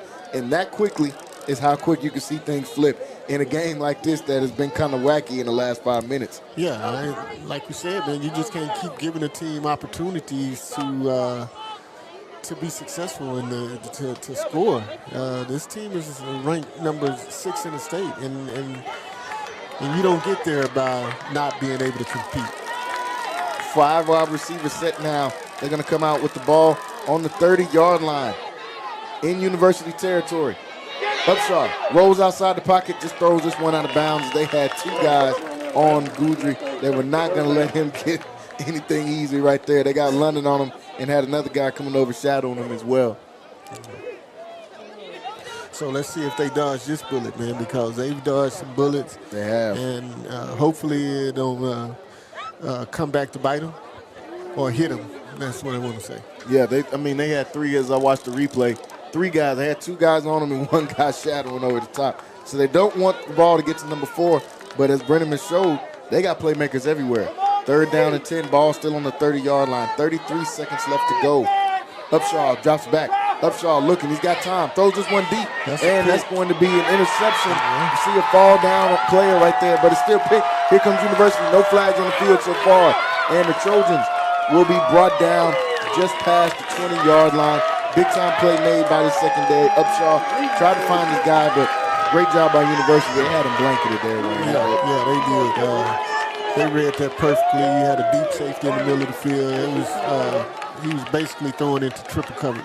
Yeah, throws it right into triple coverage. Saw the receiver fall down, but I mean, it really looks like he fell down on his own there. I didn't see much there. He wanted the PI, but I didn't see any push. No, it wasn't. It wasn't any PI. It was just a clean, like you say, the turf monster. I think it was a turf monster at that point that got him, and which led to the interception. Huge play by nobody else but Jeremiah Green. 5 picks on the season. Now let's see if we run the clock out. Man, they got to just kneel it at this point. We don't need to see any more plays in this first half because we've seen about 20 plays in the last minute of this game. They hand this one off right up the middle. And that should lead us to halftime. Yeah, that should take us into the locker room. University Trojans are going to have a 21-point lead going into the locker room. You wouldn't have been able to go around the stadium and ask anybody here if they think it'd be 21 to zip at halftime. But the Trojans have a lead. Great first half of ball. Kind of shaky last couple of minutes there. But both teams get a chance to regroup. Both teams get a chance to head to the locker room. And we still got a lot of football left to be played here in this first half. 21-0 as we go into the locker room, folks. We want to thank everybody that's been watching with us so far. Continue to comment in the live chat. Continue to like and share this stream as we've got another really good half of football coming up here on Centex Sports Network. Going into the locker room, 21-0 is our score here with the Trojans with the lead. As we get a chance to go into the locker room, you'll see a little bit of the bands. Me and Wayne will jump back on here with about 10 or 12 minutes left to go at halftime and talk some more football. We'll, for those of you that haven't watched our Friday Night Flex, we talk about the games from all around the Central Texas area. We'll also talk a little college football and get you guys ready for your Saturday.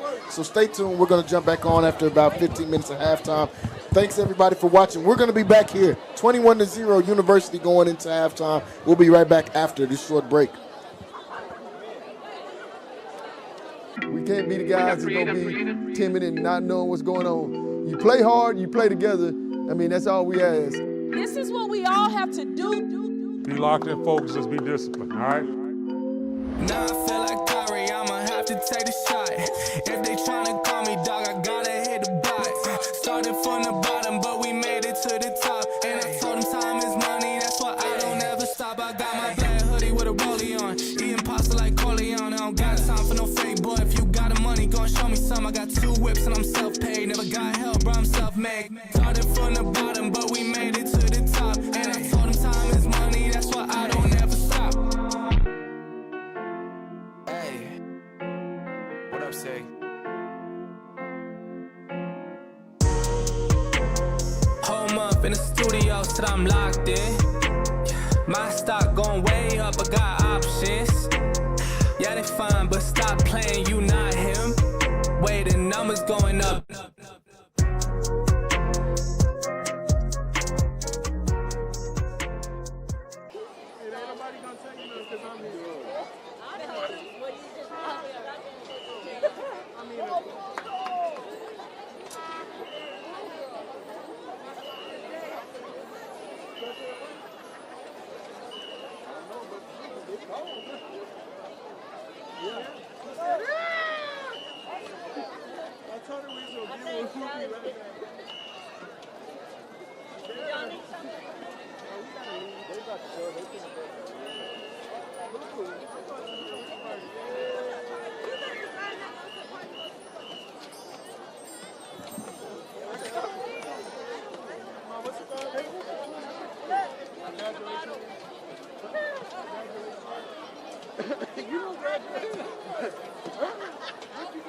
Please welcome to the field for your halftime entertainment, the Hearts of Brenham, Texas. The 57th line is the award-winning Brenham Bell under the direction of Mrs. Sarah Fuller.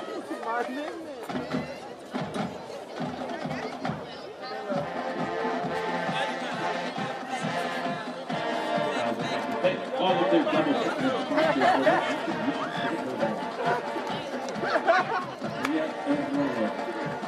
Texas 1-0.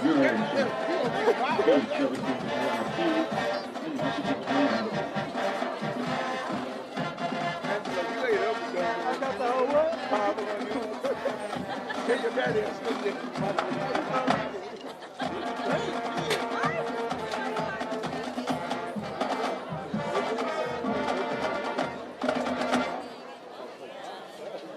2025-2026 Bells are led by Social Officer, New Member Liaison, Abigail Bunger. PR Officer, Avery Monks. Treasurer, Victoria Dipler. Secretary, Donna Schrader. Vice President, Mia Espinosa. And President Marley Ron Fritz. The line officers are Lieutenant Haley Paul, Captain Carolyn Ziztek, Major Kaylee Brown, and Colonel Cyan Ortiz. Fellow of the Week is June Franklin. Spirit Fellow of the Week is Sajide Davis. And Officer of the Week is Carolyn Ziztek.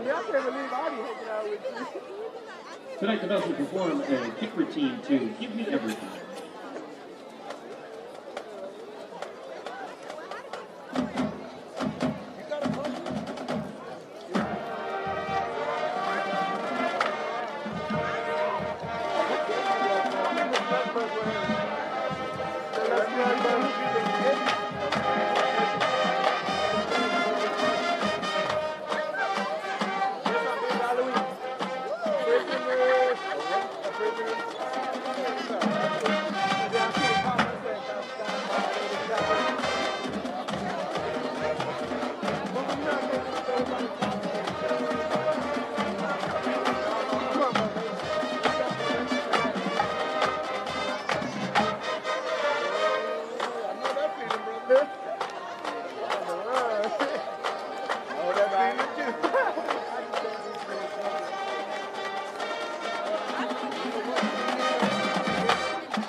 Put your hands together one more time for the Brenham Bells.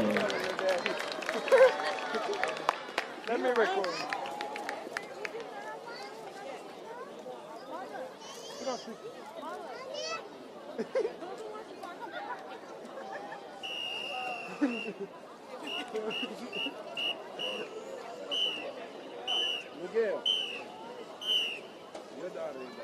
And now the Cup Band will perform their competitive show, Guardians of the Enchanted Land. Tomorrow, the Cup Band performs at 12 noon in Channaview, competing at the UIL Area E Marching Contest. They will choose to represent Area E at the State Marching Band Contest later this week. Have a fantastic performance tomorrow, Cup Band.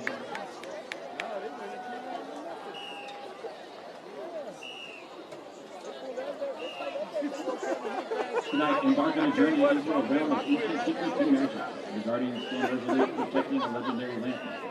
Once every 1,000 years, the lamp stirs to life, and the magical genes emerge from its glowing throat to explore the world. This production melds evocative music and dynamic visuals in a once-in-a-millennium celebration of wonder and magic. Part 1 opens with flute and clarinet soloist Chewy Lopez and Haley Flecker, and the lamp acquainted with color guard soloist Maddie Bean, leading into the powerful Guardians theme by Christopher James. Part 2 takes off as the genies and guardians explore the world with spices, toxins, and perfumes that have no boundaries. Followed by a hunting version of Christina Aguilera's Genie in a Bottle, featuring saxophone soloist Elijah Hunt. And we conclude with the festival of Human dancers that can go further.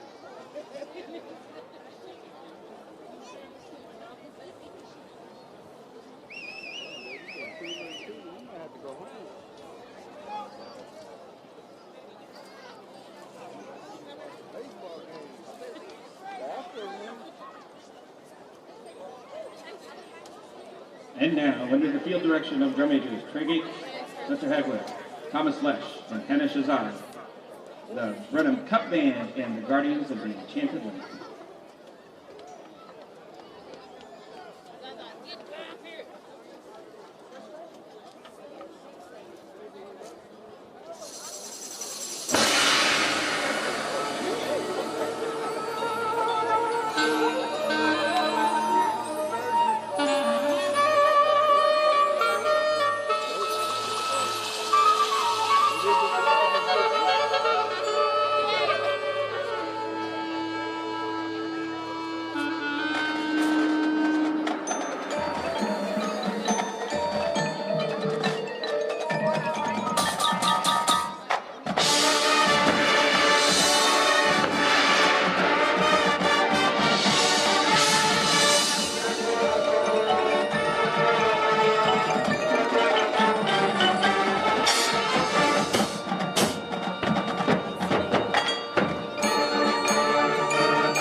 For the cup band, Derek Reddick, Michael Hansen, Jessica Baker, and Joshua Turnip, please. And the high band officials, Carla Reddick, Joshua Turnip, Keating, Christopher Strand. The middle school band director, Shelby Thompson.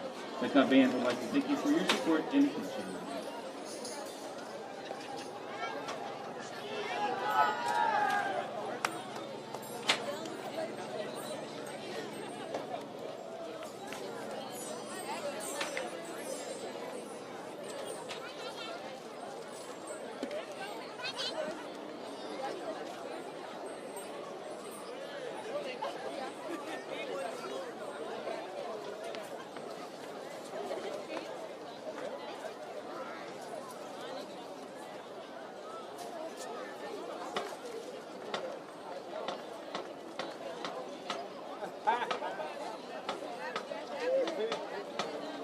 Coming to you live of the beautiful but talented, oh so classy UHS Highlighters.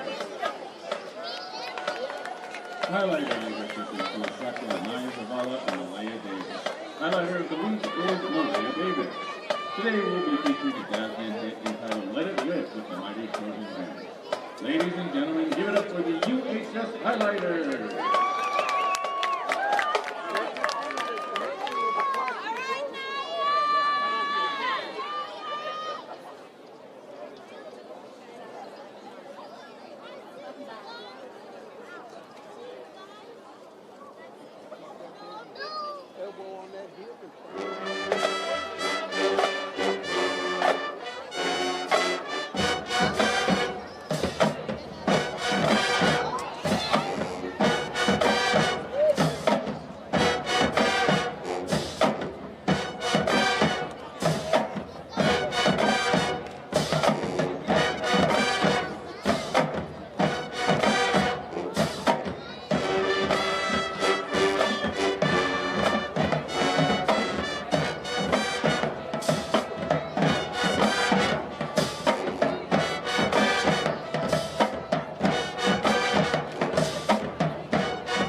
Dr. Tiffany Slicer, linebacker University High School Principal Dr. Tanisha Johnson, and the rest of our administration for the immense support they have for our program.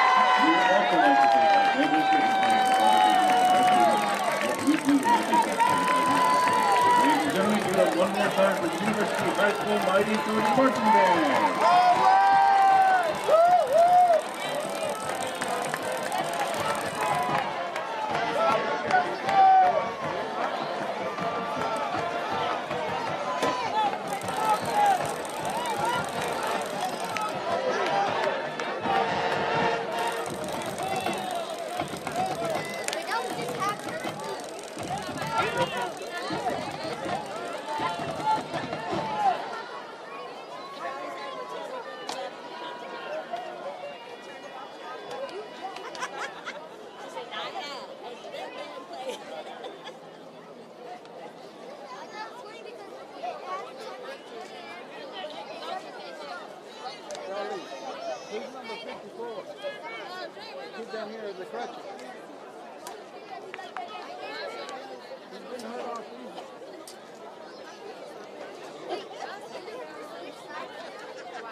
That's what I was just looking to ask you if you have one.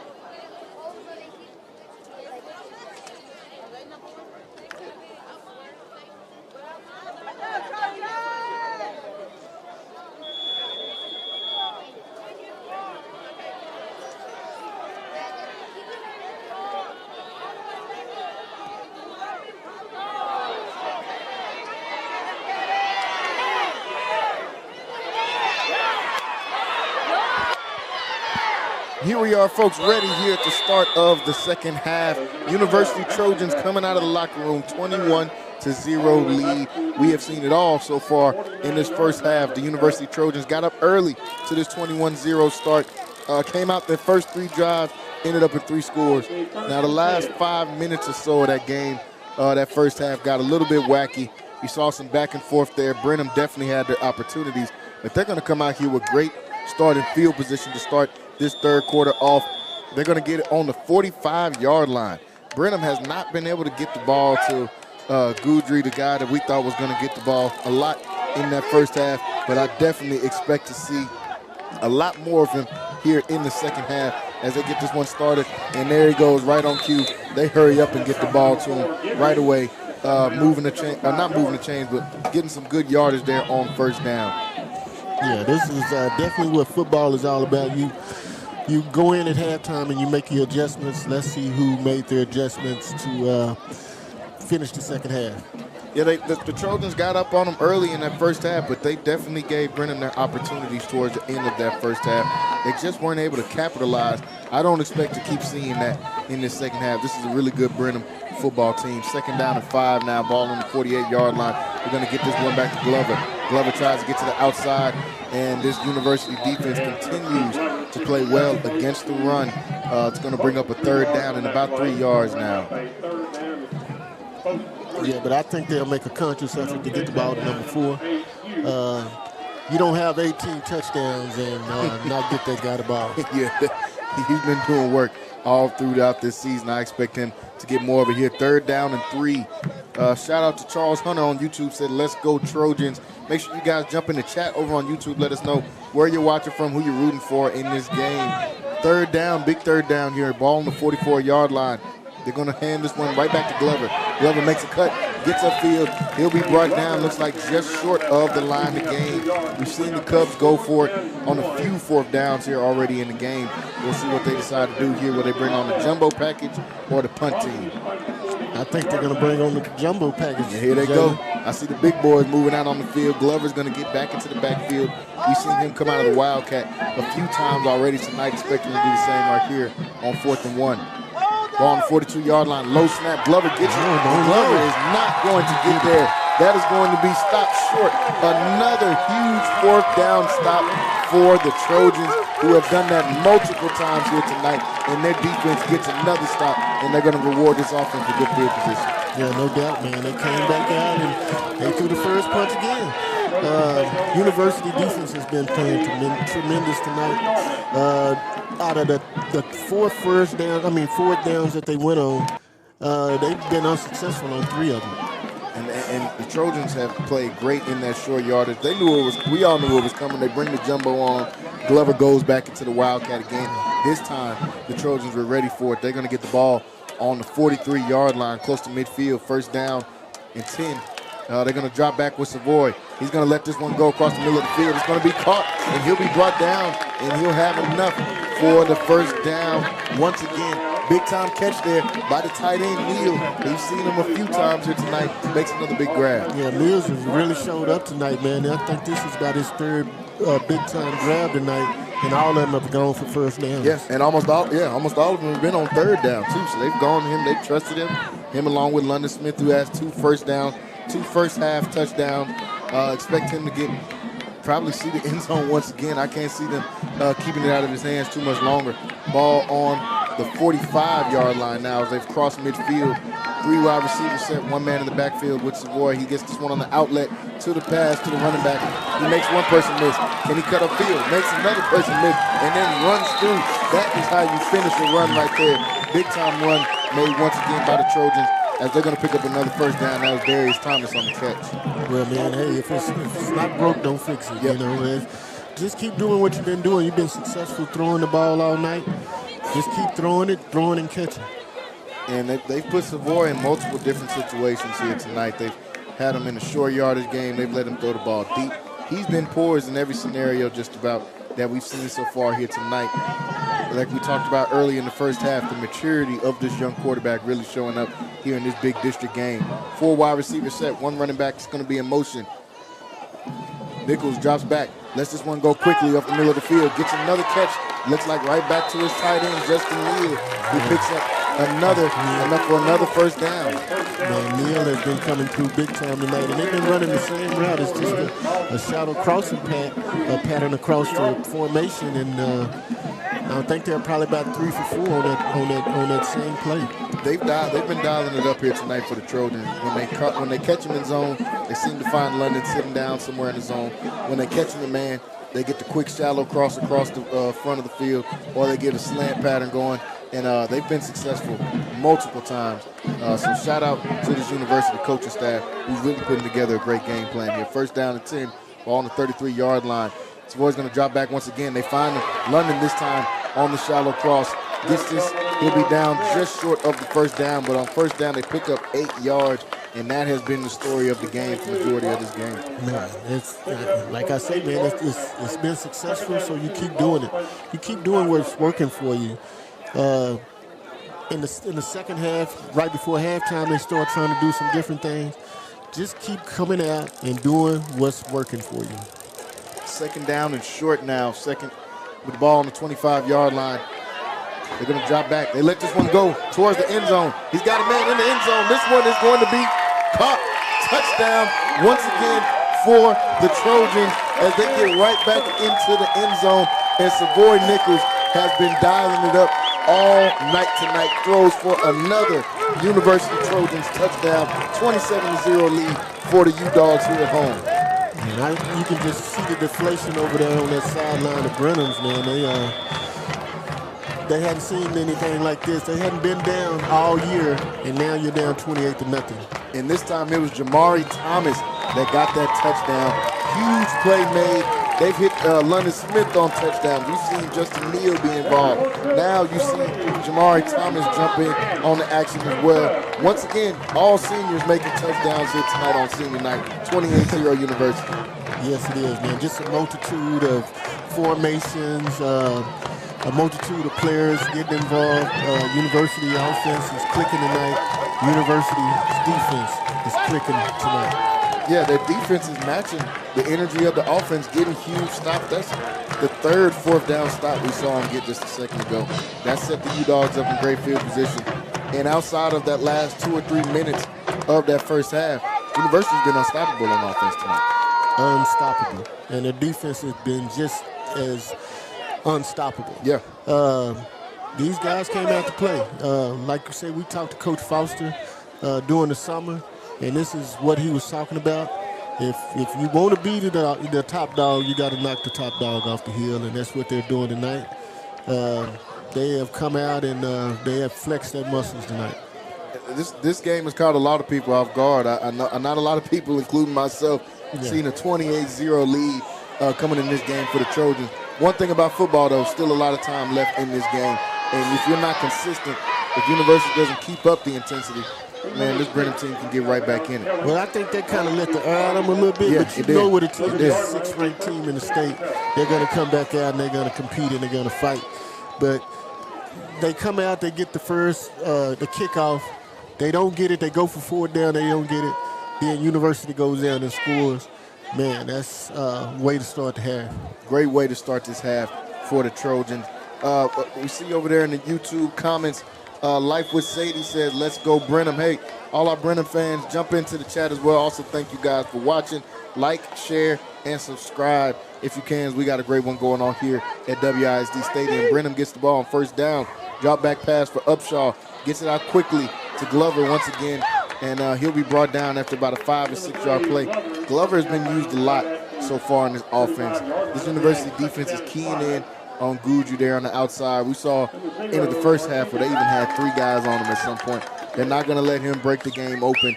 They've done a great job so far of trying to take him out of this game. Well, University's come out with a great game plan, offensively and defense, because the defense has been very, very stingy tonight if you see that 0 up on the scoreboard. 2nd down now and 5 after the good 1st down play. Ball on the 35-yard line. 3 wide receivers set. They're going to hand this one right back off to Glover. Glover going to be brought down once again, trying to get through that staunch defense of the University Trojans. Haven't been able to do it so far. That front 7 playing great. I've seen number 0 on a lot of plays in that defense. That's Joaquin Martinez, a guy we talked about in the pregame. Been the leader of this defense really since he was a freshman and sophomore for the University. Doing it again once here tonight. It's going to bring up a 3rd and 4. They'll come out 3 wide receiver set once again. Upshaw going to drop back. Upshaw got some pressure. Still has time, still on his feet. He's going to try to break to the outside, gets it, makes a cut, makes a good move, and I think he'll have enough for the 1st down. He does move the chain for the Cubs. As Upshaw's tried to use his legs a few times tonight, this time he gets the play that he's been wanting all night. Cuts up the middle, 1st down. Yeah, but great coverage by the University Trojans, man, as they're being stingy, man. He had nowhere to throw the ball, so he had no choice but to run, and he ended up getting 3 yards in the 1st down.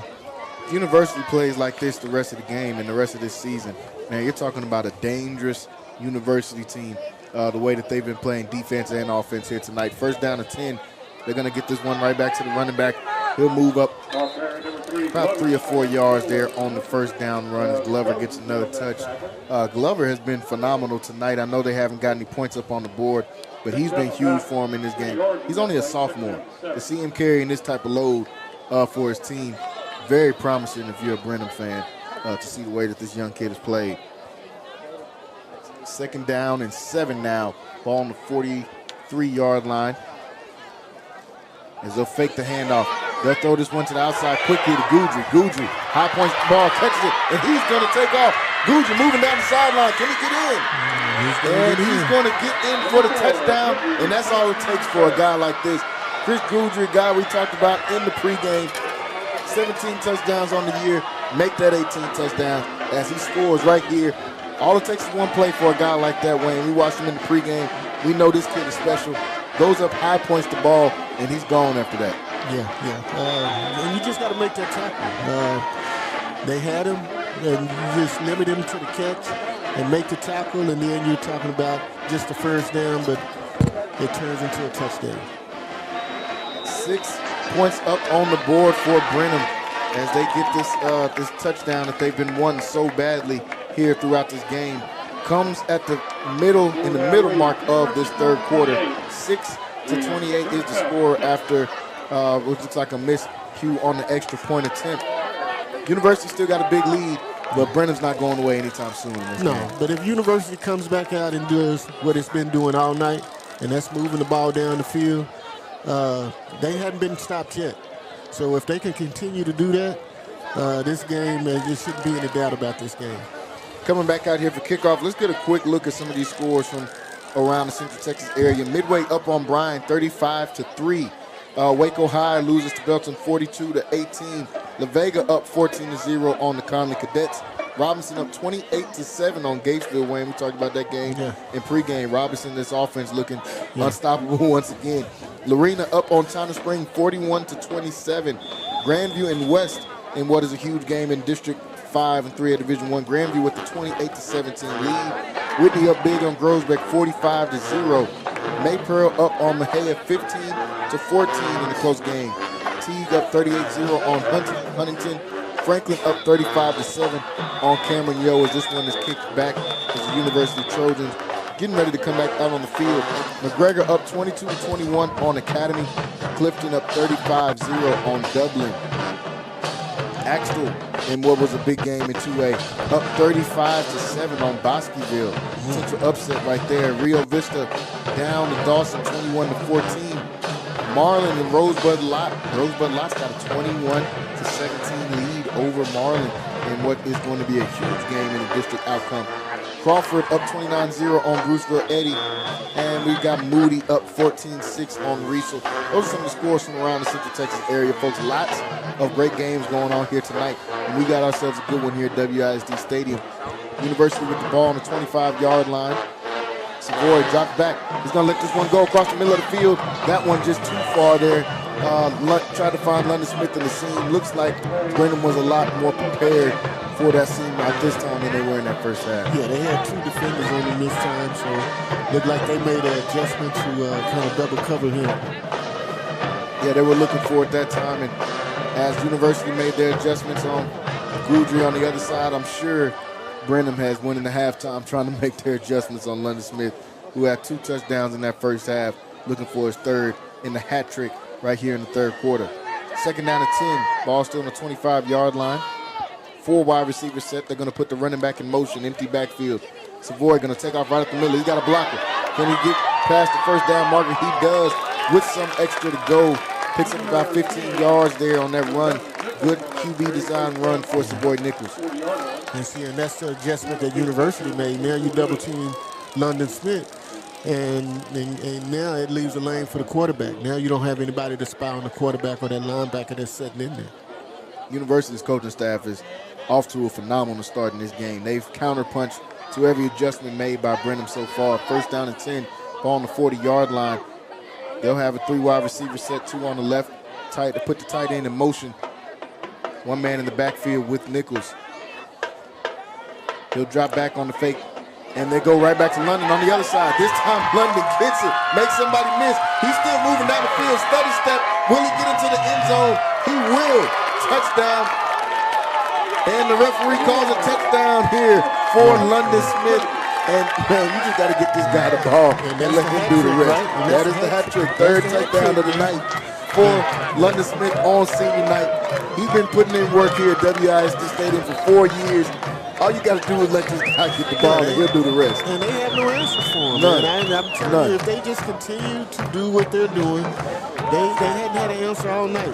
They double teamed him in and he just outran the double team. So I don't know what else Brenham can do. Makes the guy miss. 2 guys left on him, hits him with the study step, gets into the end zone. Man, what a way for London Smith to show out here in his final game at WISD Stadium. Man, this dude has put on a show 2 weeks in a row that we've been here, Wayne. They go right back to the same seam out, but just go to the other side with it. Yeah. And it's wide open right there. London gets it. First off, what a pass there by Savoy Nichols. Dropped that one in a bucket. You got to give him a lot of credit, too, because he's been finding the open guy, and he's been throwing that ball right on the dot, man, hitting them right in the numbers. It's a dangerous combo, man. I'm telling you, as they go forward into these playoffs, not a lot of guys that want to see number 1 here for University. And if Savoy is dialing it up the way that he has, if the offensive staff is dialing up the way that they have here for the Trojans, this is going to be a dangerous team as we get into November football. Yeah, because he has been spinning the ball tonight, man. Definitely showing out here as Savoy Nichols throws another touchdown, and London Smith pulls in his 3rd touchdown of the game. Folks, we want to thank everybody watching with us on the YouTube right now. You guys have been phenomenal in the chat over there. Make sure you guys like and subscribe. to Centex Sports Network as well as University kicks this one off, fielded at about the 10-yard line. They'll bring this one out. Still on his feet, he'll be brought down at about the 30-yard line. You see some laundry come on the field here, flag on the play. And that's an area holding or blocking in the back there. I don't know what we're going to have. Brenham. See the ref coming out here for the call. Brenham gets their first score on their last drive. The University matches it right away. And I believe this will be holding here. The referee turning his mic on. On the return, holding, number 30, on the return kick. Backs him up a little bit. We've seen a few penalties that have hurt drives of Brenham throughout this night. We talked about in the pregame, University playing a pretty clean game in order for them to win. So far, Brenham has been the guys that have made some mistakes.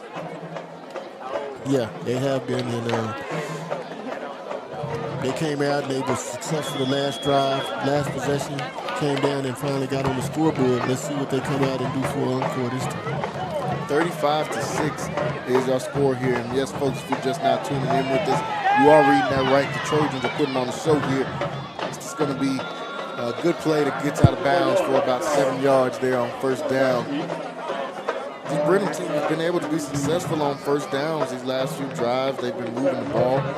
Fourth downs have hurt them. Penalties have hurt them on those crucial plays as well. Outside of that, this University defense has really put up a great fight here tonight. But and look for them to put the ball in the air, Jalen, because now they're 29 points behind, so it kind of leaves you one-dimensional as you have to catch up and you're playing catch-up ball and throw it to number 4. Yeah, that's what they did on the last drive. Upshaw drops back again. He throws this one down the other sideline. He's got a man open, and looks like he's going to make the catch there. Good catch there near the sideline. As they're going to try to stretch the field more, as you said, Wayne, they really don't have a choice, man. You're pretty one-dimensional at this point. You got to move the ball down the field quickly. Yeah, you have to. I mean, time is your enemy right now, so you got to come out and you got to score quickly. Hurry up offense. Upshaw lets this one go right over to Goudry. He's going to get the ball, and he's going to get brought down quickly. It's Jeremiah Green there that time for the tackle. And another first down. Another first down there. They're giving him room. They're respecting him. They're backing up off of him, and they're giving Goudry some room. But when you do give him room, you leave yourself open for easy first downs like that on out routes, curl routes, anything like that. Picks up another one here tonight. See Green's going to press up on him a little bit more now. As they go to the other side of the field, that one is broken up across the middle of the field. Great defense there by the Trojans as they come up with the tip pass. It's going to bring up a second down now and stop that hurry-up offense. Yeah, and if you're a University, you just have to stay aggressive. You've been stopping them all night. You've been playing great defense. Just stay aggressive and just keep playing football. And the big-time play made right there by the University defense, and that was Colin Estelle. Yeah, got his hands on him. He's a playmaker. If he's got, I think, 3 or 4 interceptions on the year as well. He gets his hands on another one like that. It's probably going the other way. Drop back pass for Upshaw. He's going to let this one go. He's got a man in the middle of the field and just couldn't connect with him that time. Looked like kind of went between his hands. Yeah, went right through his hand. Not able to pull that one in. They've had their opportunities in this game. Just haven't been able to connect. Yeah, Jalen, they found a few holes, man, and you wouldn't expect that right now, especially when you know they're one-dimensional and they have to pass to get back in the game. Now the University has kind of switched to its zone, and they want to make Brenham take time off this clock. But within that, Brenham has been able to find some holes on the sideline. That time they found a couple of guys that were kind of open in the middle of the field. 3rd down and 10. They're going to go empty backfield. Upshaw drops back. Upshaw rolling out to his right. He'll let this one go. Finds a man. He catches this one, but looks like he gets out of bounds just shy of the first down marker. So 4th down coming up once again. We've seen the U-Dogs get a stop on 4th and short a few times in this game. Yeah, you know they'll go for it on this now, being behind by 29 points. But they're going to stay with their wide open set and not bring in that jumbo this 4th down. Yeah, University stopped it a couple of times, especially on that a couple of drives ago when they stopped them on 4th down. 4th and short now They're going to drop back. Upshaw will keep this one. Upshaw makes a guy miss. Gets upfield, gets enough for the first down, moves them all the way inside the red zone now at about the 17-yard line as they pick it up on 4th and short. Every 4th down, it's been the quarterback running the ball, so I wouldn't expect anything less. First down, they move the chains once again. 2:50 left to go here in the 3rd quarter as Brenham still trying to get some points up here on the board. They move Goudry inside to the slot. See if they'll try to fade him out left. This one's going to be a reverse, and Goudry's going to throw this one down the field, and a lot of contact in the end zone. Does he catch it? And he does. Touchdown. And what does the play that looked like it was going to be broken up? But he comes down with it. Big time catch there and a much needed touchdown. And it looks like they're going to let Goudry do a little bit of everything here tonight. If he can't score catching the ball, they'll get it to him and let him throw the ball. He's caught one and he's thrown one. Big time catch made in the end zone that time by Brenham. Looks like that was Nate Raoul. Sophomore receiver gets up high that time, pulls one down, makes it 14-35 after the 2-point conversion. And Brenham just trying to chip away at the block. Yeah, you can see Nate going up for that ball, and he just wanted it more, man. Yeah. I mean, in double coverage and everything. Yeah, that was a lot of effort, and that was a great catch by that young man. Big time play, man. And Brenham needed it. They need that one as they're down now by 21 points. That's just 3 touchdowns. We've seen a lot more points be put up than that in one quarter playing in high school football. No doubt about it. So, like I said, you have to stay aggressive and keep doing what you're doing. If you're University, the clock is your friend. And if you're Brenham, the clock is your enemy. Yes. So, with that being said, you take your time if you're University. And you keep doing what you're doing. And you're not in a rush to do anything at this point. No rush to try to do anything. You want to just take as much time off as you can. I know they've been very successful in the passing game, but at this point in the game, you got to throw some runs in there too. Yeah, you got to mix some runs in. And this is going to be a pooch kick to try to get University off balance here as London Smith on the return will just get pushed out of bounds just shy of the 15-yard line. So they're going to back University up. The pooch kick was successful. They're going to make them go the length of the field this time if they want to get another score on the board. Trojans getting ready to come back out here once again, now with a 21-point lead as they went into the locker room with both teams have scored here coming out of halftime. 2 touchdowns put up on the board for Brenham. University scored 1. See if the Trojans switch up the game plan here a little bit, decide to run the ball more, will they stick to their guns? Yeah, you have to mix it in a little bit, man, because like I said, the clock is your friend. So you want to try to run that out, and if you're Brenham, you want to maximize the clock as much as you can. See another design QB run there for Savoy Nichols as he picks up about 7 yards on first down. And that's something University's done all night. Not just a run, but being successful on first down, getting 5 or more on first down can make your drive so much easier. Yeah. So you just take your time, man, and you use that play clock to your advantage. You got 19 seconds on the play clock, and you don't want to snap that ball until it's like 3 seconds or something like that. So, like I said, you want to University, you want to minimize it.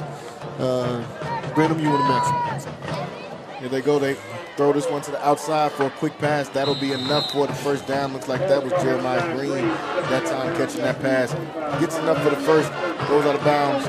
There's the 3rd quarter, so they'll get the clock to still roll here.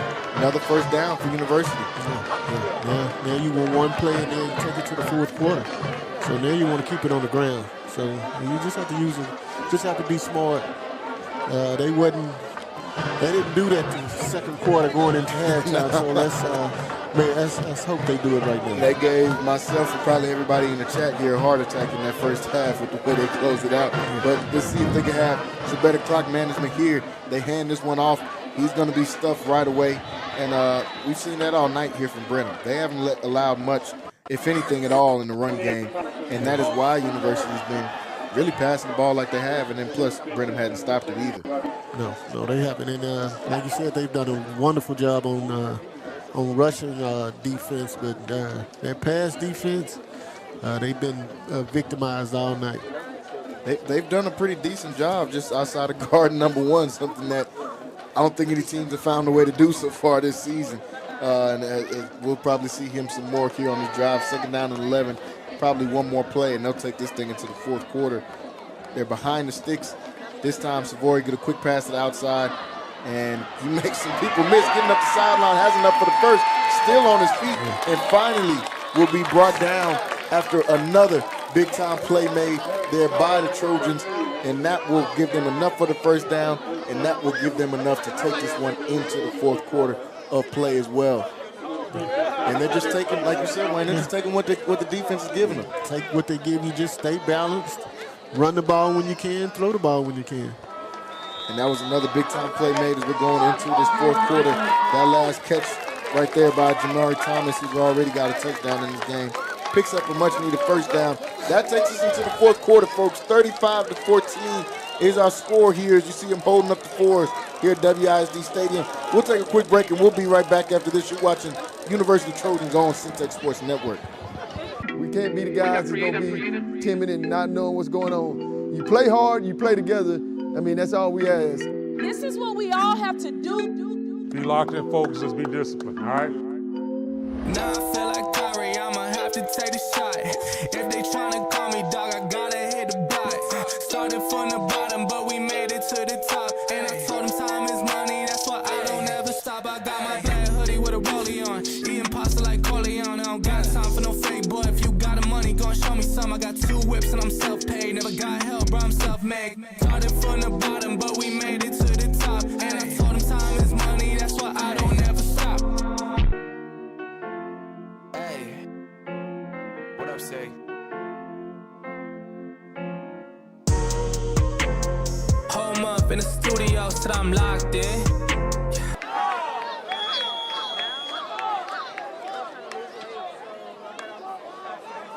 So back to the action here. Start of the 4th quarter. University Trojans almost come up with an interception. And Wayne, we just were talking right before this play happened and said, hey, it looks like they put Goudry in on defense now. And he sniffed that one out along with a couple other guys there for Brenham. And that's probably the 3rd or 4th pass we've seen that could have went the other way. Yeah, you just don't want to make that crucial mistake at this time. Yeah. Because that's a play that could turn this around. It's only a 21-point lead. And why? Because your defense has been playing tremendous. So lights out. You just don't take those chances, man. You just, like I say, hey, if you have to punt the ball because your defense has been playing great up into the last 2 possessions. 4 wide receivers set. They'll hand this one off up the middle, and Brenham is waiting on it. They were ready for it. They've seen that one coming the entire way. They bring it down behind the sticks, and now pressure back on University to get another 3rd down conversion as they just did right before the 3rd quarter was ended. They'll bring in some substitutions, try to put some 3rd down personnel in the game.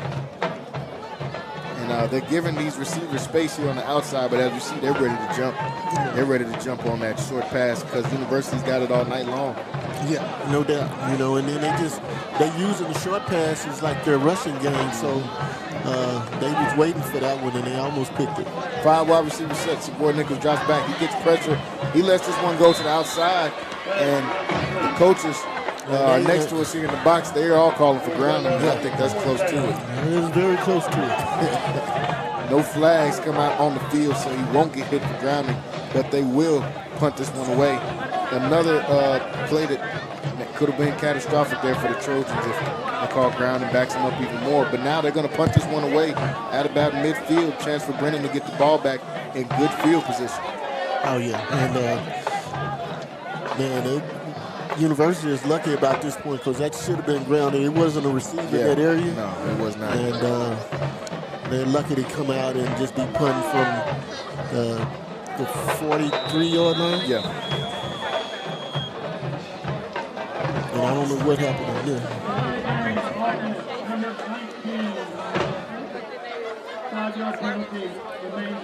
So they'll back them up, delay of games. They didn't want to burn a timeout. They'll just take the yardage, back it up, and then let this one go. Cody Cox on YouTube says, what game will y'all broadcast next? What about Cole versus Midway? Hey, Cody, definitely stay tuned here on Centex Sports Network. We will get you guys updates for who we're coming to next week. Looks like they're putting us back on the road like old time here with these games as Brenham's going to get this one at about the 30. 7-yard line with some decent field position. Still plenty of time left in this game, Wayne. You know, it's not over until the fat lady sings. She hasn't warmed her vocal cords up yet. They got time. And the thing about it is, Brenham has scored on the last 2 possessions. So there is a chance for them to do something. And Waco University seems to be on their heels right now, kind of playing a little lax instead of playing aggressive defense like they played the whole first half. First down and 10, as you just said, Wayne, they've scored back-to-back drives, and it's been big plays that they've scored. If they can eliminate some of the big play things, I think University will be in pretty good shape here. First and 10, ball on 35. Upshaw drops back. They get this one to Gucci on the screen. University ready for it. They bring him down after about a 1-yard gain. And as I just said, the short stuff hasn't worked a lot for Brenham in this game. But they've hit him deep a couple of times over the head. I'm interested to see how they call this next drive right here. As they go no huddle, they try to run a hit screen there, but it wasn't any room for Gucci to get off. This University secondary continues to play great as they've done all year long. Getting another stop there, reading out on that screen. Second down and 9 now. Ball on the 30. They back this one up. Upshaw will let this go to the sideline. Finds his man on the sideline, but he's going to be met right away once again by this University defense.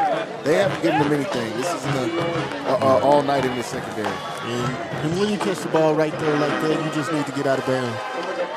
Stop the clock. Now the clock is continuing to run because you didn't get out of bounds, and you need as much time as you can get. Absolutely. Third down and 6 now. Ball on the 41-yard line. And Brenham still getting their play call out. I mean, their coaches was almost in the huddle right there. It's trying to get the play out. Yeah, they've been by the numbers all night. Third down and 5 now. Ball on the 41-yard line. Upshaw drops back. He's got pressure in his face. He's going to have to let this one go. He does near the sideline. Ball too high that time for his intended target, Guidry. And that's going to bring up another 4th down and a big decision to be made right here. I'm pretty sure Brenham is going to go for it on every down left here. Yeah, there's no decision to be made. The decision is to try to get the first down. Yeah. How do you get number 4 the ball? I think that's a decision that's to be made. Well, you got London on there, so you got athlete against athlete out there out wide. So let's see what they do. Tight end against linebacker matchup here on the other side of the hash, and we'll see if they get a playoff here. They got 4 seconds left. They'll have to try to get the playoff down to 2 seconds. Will he get this off in time? No. It should have been delayed game. Yeah. But they got a timeout. I believe they got a timeout off at the very last second. Timeout call. And that was a 4th down play. So, I mean, you really didn't have a choice to get it there. So they'll call a timeout with 4th and 5. 9.5 left to go here. Ball on the 41-yard line. What are they looking for here, Wayne, to try to pick up a first down on this 4th and 5? Man, they just got to get something that's quick hitting because University pressure has been there all night. And they did the right thing by calling the timeout because you'd rather have 4th and 5 than 4th and 10. Yes. And like I said, University's been there all night. But what Brenham has been doing all night, they've been kind of running the quarterback draw on 3rd and 4th down. I think they need to do something different. They need a quick hitter. The screens are not working, and the quarterback draw is not working, so you just need a quick hitter. You need to target somebody other than – they had a big play to their running back earlier that was successful. I think you maybe go back there, Jalen. Yeah, Glover has gotten a lot of action in this game. Wouldn't be surprised if they go to him here. They're going to come out 5 wide receivers spread out here. See if they can catch somebody in man coverage. 4th and 5. Upshaw drops back. He's got pressure. He's going to step up in the pocket. They got spies waiting on him. And he still runs hard through the contact right there to pick up the first down. They had spies waiting on him, but Upshaw turned on the Jets once he got past the line of scrimmage and picked up the first down. And that's what they've been doing all night. I mean, on 4th and 3rd down and short, they've been running the quarterback draw all night, and it worked for them that time. Worked for them great. They pick up a first down, 1st and 10 near midfield. Upshaw drops back, tries to wheel out. This one is picked. It's going the other way. He's going to get away. You see somebody, one man to beat, and he's going to take this all the way into the end zone. Big time play made by the Trojans.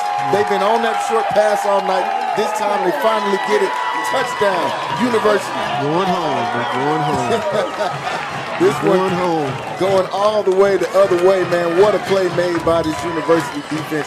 They've been on it all night tonight. Huge play made in the secondary. They were waiting on another short pass. This time they get it, and it's the junior, Rashad Smith. Takes this all the way back to the house. And this is all about making plays, Wayne. We talked about it in the pregame. Who can make the most plays is who's going to come up with the victory in these big-time district championship games. And they've done it on both sides of the ball for University tonight. The defense has been big, and the offense has been tremendous as well. Man, and that's what you have to have when you have a complete ball team or ball club. You have to have offense. It's all called three phases. Yeah. Offense, defense, and special teams. And I don't know about the special teams because we had a 7-yard punt, but I can tell you about the offense and the defense. They have been playing great tonight.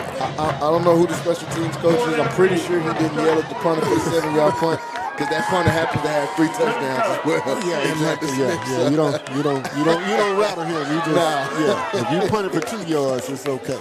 I think he's made up for it, more than made up for it. Rashad Smith with a pick 6, but that kind of almost pushed the dagger in this one, Wayne, as Brenham was starting to get some momentum going. Yeah, the door sometimes is halfway open, man, but and I think they just closed it right there. And I don't think they just closed it. I think they slammed it. Yeah. That's a slam in the home when you get a pick 6 like that, man. And what a way to close out a season here at WISD Stadium, man. What a performance we've seen here tonight. Seen a lot of predictions. I talked to a lot of people before the game and just getting everybody's prediction on what do you think is going to happen, how you think this one is going to go. Nobody told me 42-14. No. With 9 minutes left to go in the game. Brenham's going to get another chance, another crack at it here on offense. This University team doing their thing here tonight, Wayne, at home on senior night. And it's Halloween too, Jalen. Halloween, it's Halloween, man. So spooky stuff to happen tonight. It's trick or treat. University said they ain't had no candy. Don't come knock on my door tonight. No. We ain't got no candy. And that's when I said they slammed the door. That's exactly what they did here tonight, man. And what a performance out of this University side. As you just spoke to, Wayne, all phases of the game. All phases of the game, these guys were together.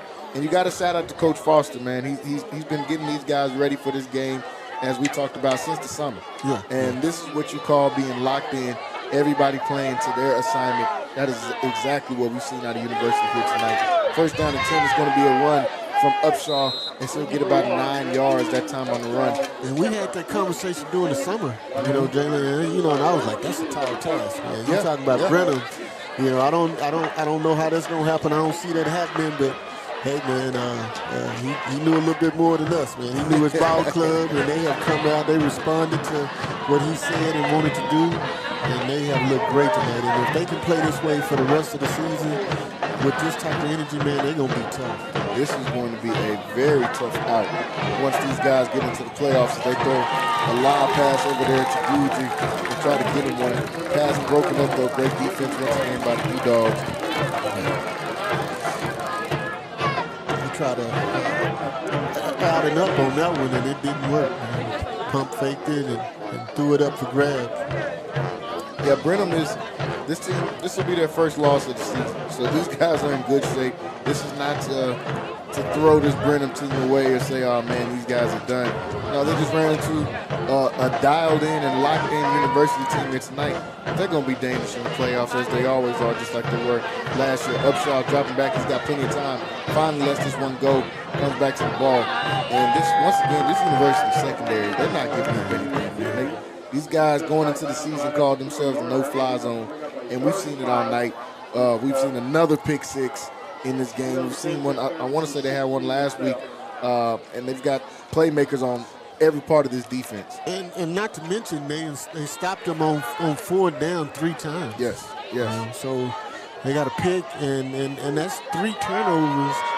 Once you count all of that together, that's 4 turnovers that they've had. Upshaw throws this one outside, and once again, the Trojans not letting up anything, not giving up anything easy, even all the way into this 4th quarter. They're not taking their foot off the gas, especially on the defensive side of the ball. Yeah. This is where you can come up as a defensive back and be a hitter.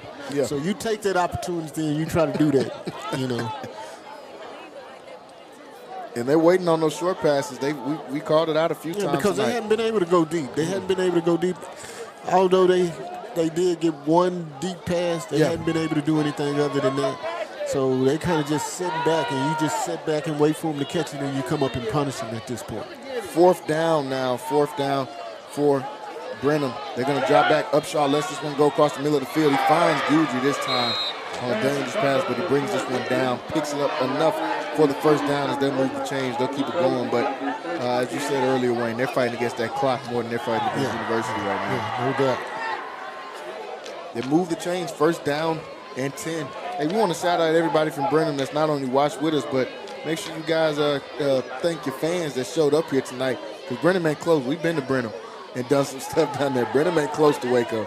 So that's a drive they had to make right there as he drops the pass on the sideline. It's going to be incomplete now to stop the clock for him. 6:54 left to go. But definitely shout out to all the fans that traveled all the way down here to watch this district championship game. Yeah, and to be careful going home, man. Yeah. It's dangerous out there, and you know that's a long way back, and our prayers will be with all those fans that's traveling back to Brenham. Yeah, it's deer season, and you got to drive in the dark a little bit to get back to Brenham. When you're going down some of these highways, you'll be driving in the dark a little bit. Second down and 10, ball on the 47-yard line. Upshaw looking towards his sideline for the play call. Play clock down to 3 seconds. They got to get it off. We'll see if they do. They get it off just in time. Upshaw drops back. He sees a man downfield, and this one almost intercepted. Should have been. Yeah. Should have been intercepted. Got his hands on it. Just couldn't bring it down that time. But this University defense, they've had a safety over the top playing center field most of the night, and they've been getting active back there in that backfield. Yeah, as University start to drop those linebackers out and everybody playing pass right now. And that's the only option that Brenham really has right now at this point when you're down by this many points. 6:45 left to go here in the game. Second and 10. They're going to come out empty backfield. Upshaw drops back, rolls out to his right, lets this one go near the sideline. And he catches it, but he'll be brought down immediately, inbounds as well, as they'll keep the clock rolling, and that'll bring up a fourth down. Fourth and short, another crucial fourth down here for Brenham as they try to get some more points up here on the board. Fourth down and 3. So I'll take this opportunity to say that I think this will be a quarterback draw. Yeah, fourth down. That's what we've seen just about every single fourth down. We'll see what they run here. Fourth down, he drops back to pass. Upshaw looking, no one's open, and he's still got time. Lets this one go near the sideline, incomplete. Turnover on down. Turnover on down, another stop. Looked like Estelle that time in coverage. Another stop for this University defense that has played phenomenal all night tonight. And the U-Dogs are going to get the ball back. Just under 6 minutes left to go. Huge lead. Great way to close out senior night. Yeah, you just take the air out the ball right now and just try to get on out of here with a victory and without getting any of your guys hurt. The district runs through University now at this point since they beat the reigning district champions, Brenham Cub. They'll have one more game left against Colleen Ellison. We'll check in to see how Ellison is doing in their game here tonight. But, man, what a way to close out this season if you're University. You get a chance to play at home on senior night in a district championship game on Halloween. Not much better you can ask for that, and not much of a better performance that we can ask out of this University squad as they hand it off here on first down. If they throw it again, I'm running on the field. Yeah. So hopefully we'll be smart about this, and University will be smart about this, and then just run the ball. And if you have to punt it, just kick it and then just play defense again. University's going to try to let as much time run off here. Hey, we want to thank everybody that's watched with us tonight. If this is your first time watching Centex Sports Network or Friday Night Flex, thank you guys for tuning in with us. Make sure you guys like and hit that subscribe button. But if it's your first time, you haven't been able to watch with us, those of you that have watched, you know we like to talk towards the end of the game, a little bit of college football, Wayne. While we got some time here left, they're going to run out some time on the clock. I got to get your opinions on a couple of these games because I still ain't finished my parlay for tomorrow morning. So I'm going to get you to help me right here as we go through a couple of these games. First game here as University still with the ball here, second down with 5 minutes left. First game I want to talk about is the early game tomorrow. The Longhorns playing at home against Vanderbilt. Vandy's coming in number 9 ranked team in the country. Texas Longhorns 6-2, number 20 team in the country. Longhorns still favored though at home by 3.5 points. What do you see happening in this game tomorrow, man? This has been a tough one for me to pick all week. Man, it is a tough one. Vanderbilt, the higher ranked team, but the underdog. Yeah. And they're an underdog because they're going to Texas.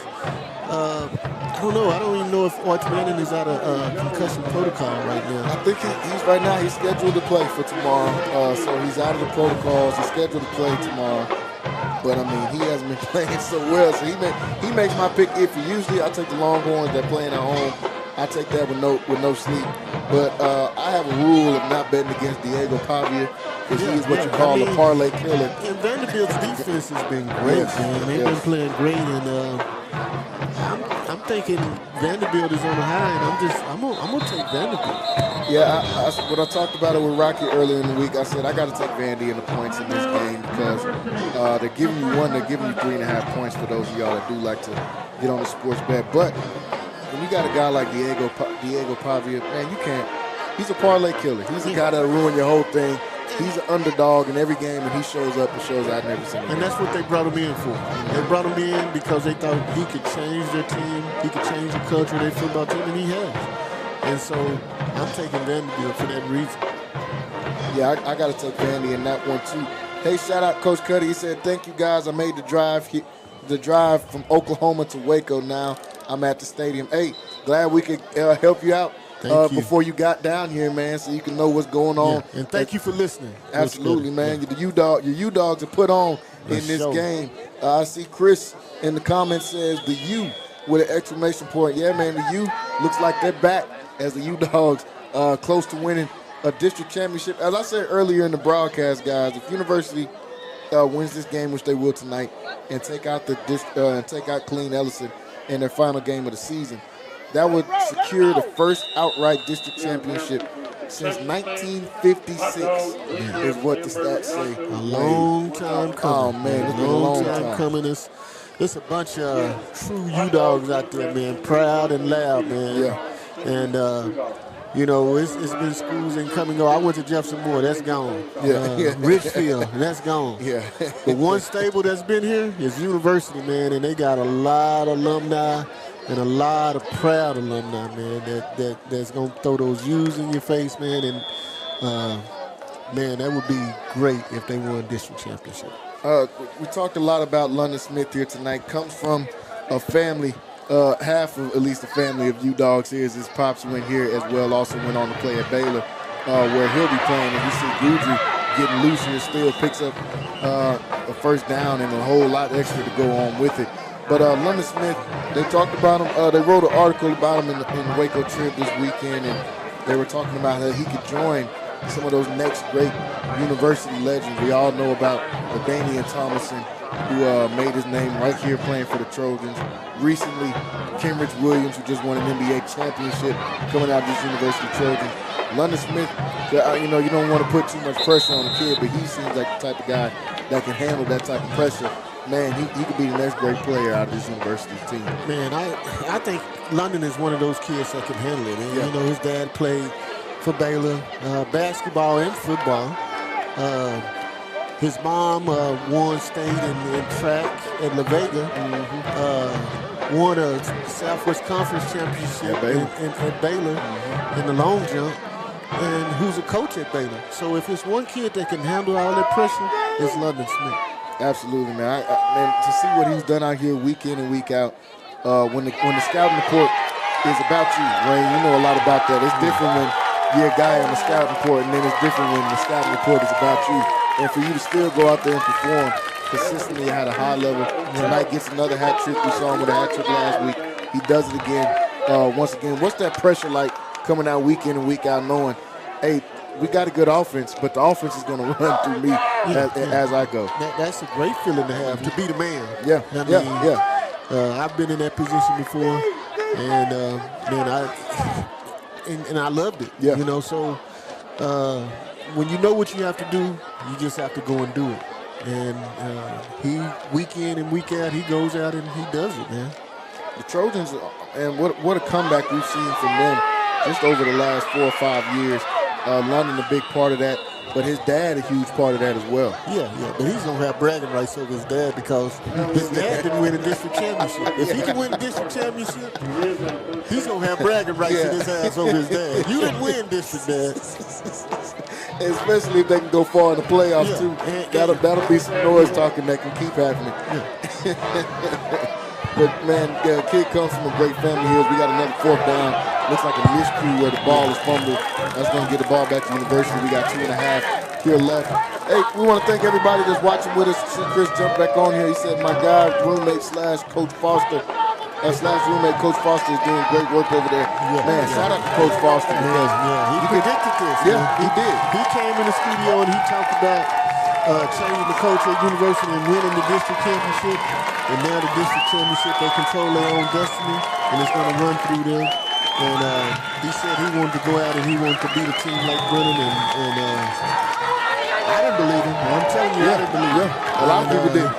He made he made a believe out of me.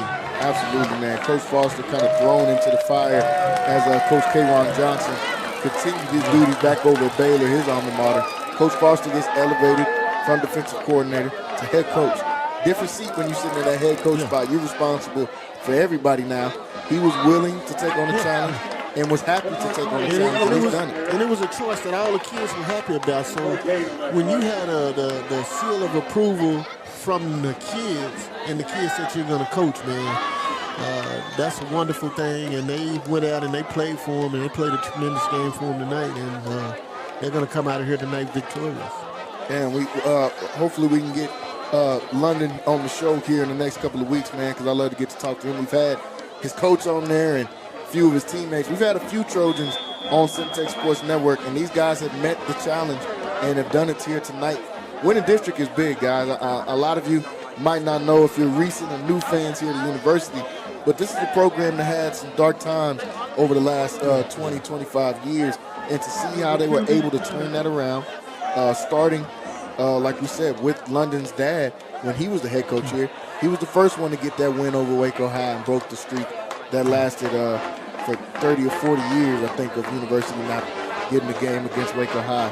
And just from there on, they built on those blocks week in and week out, year in and year out, to get to this point now to a district championship. I think they went 3 seasons without even winning a game.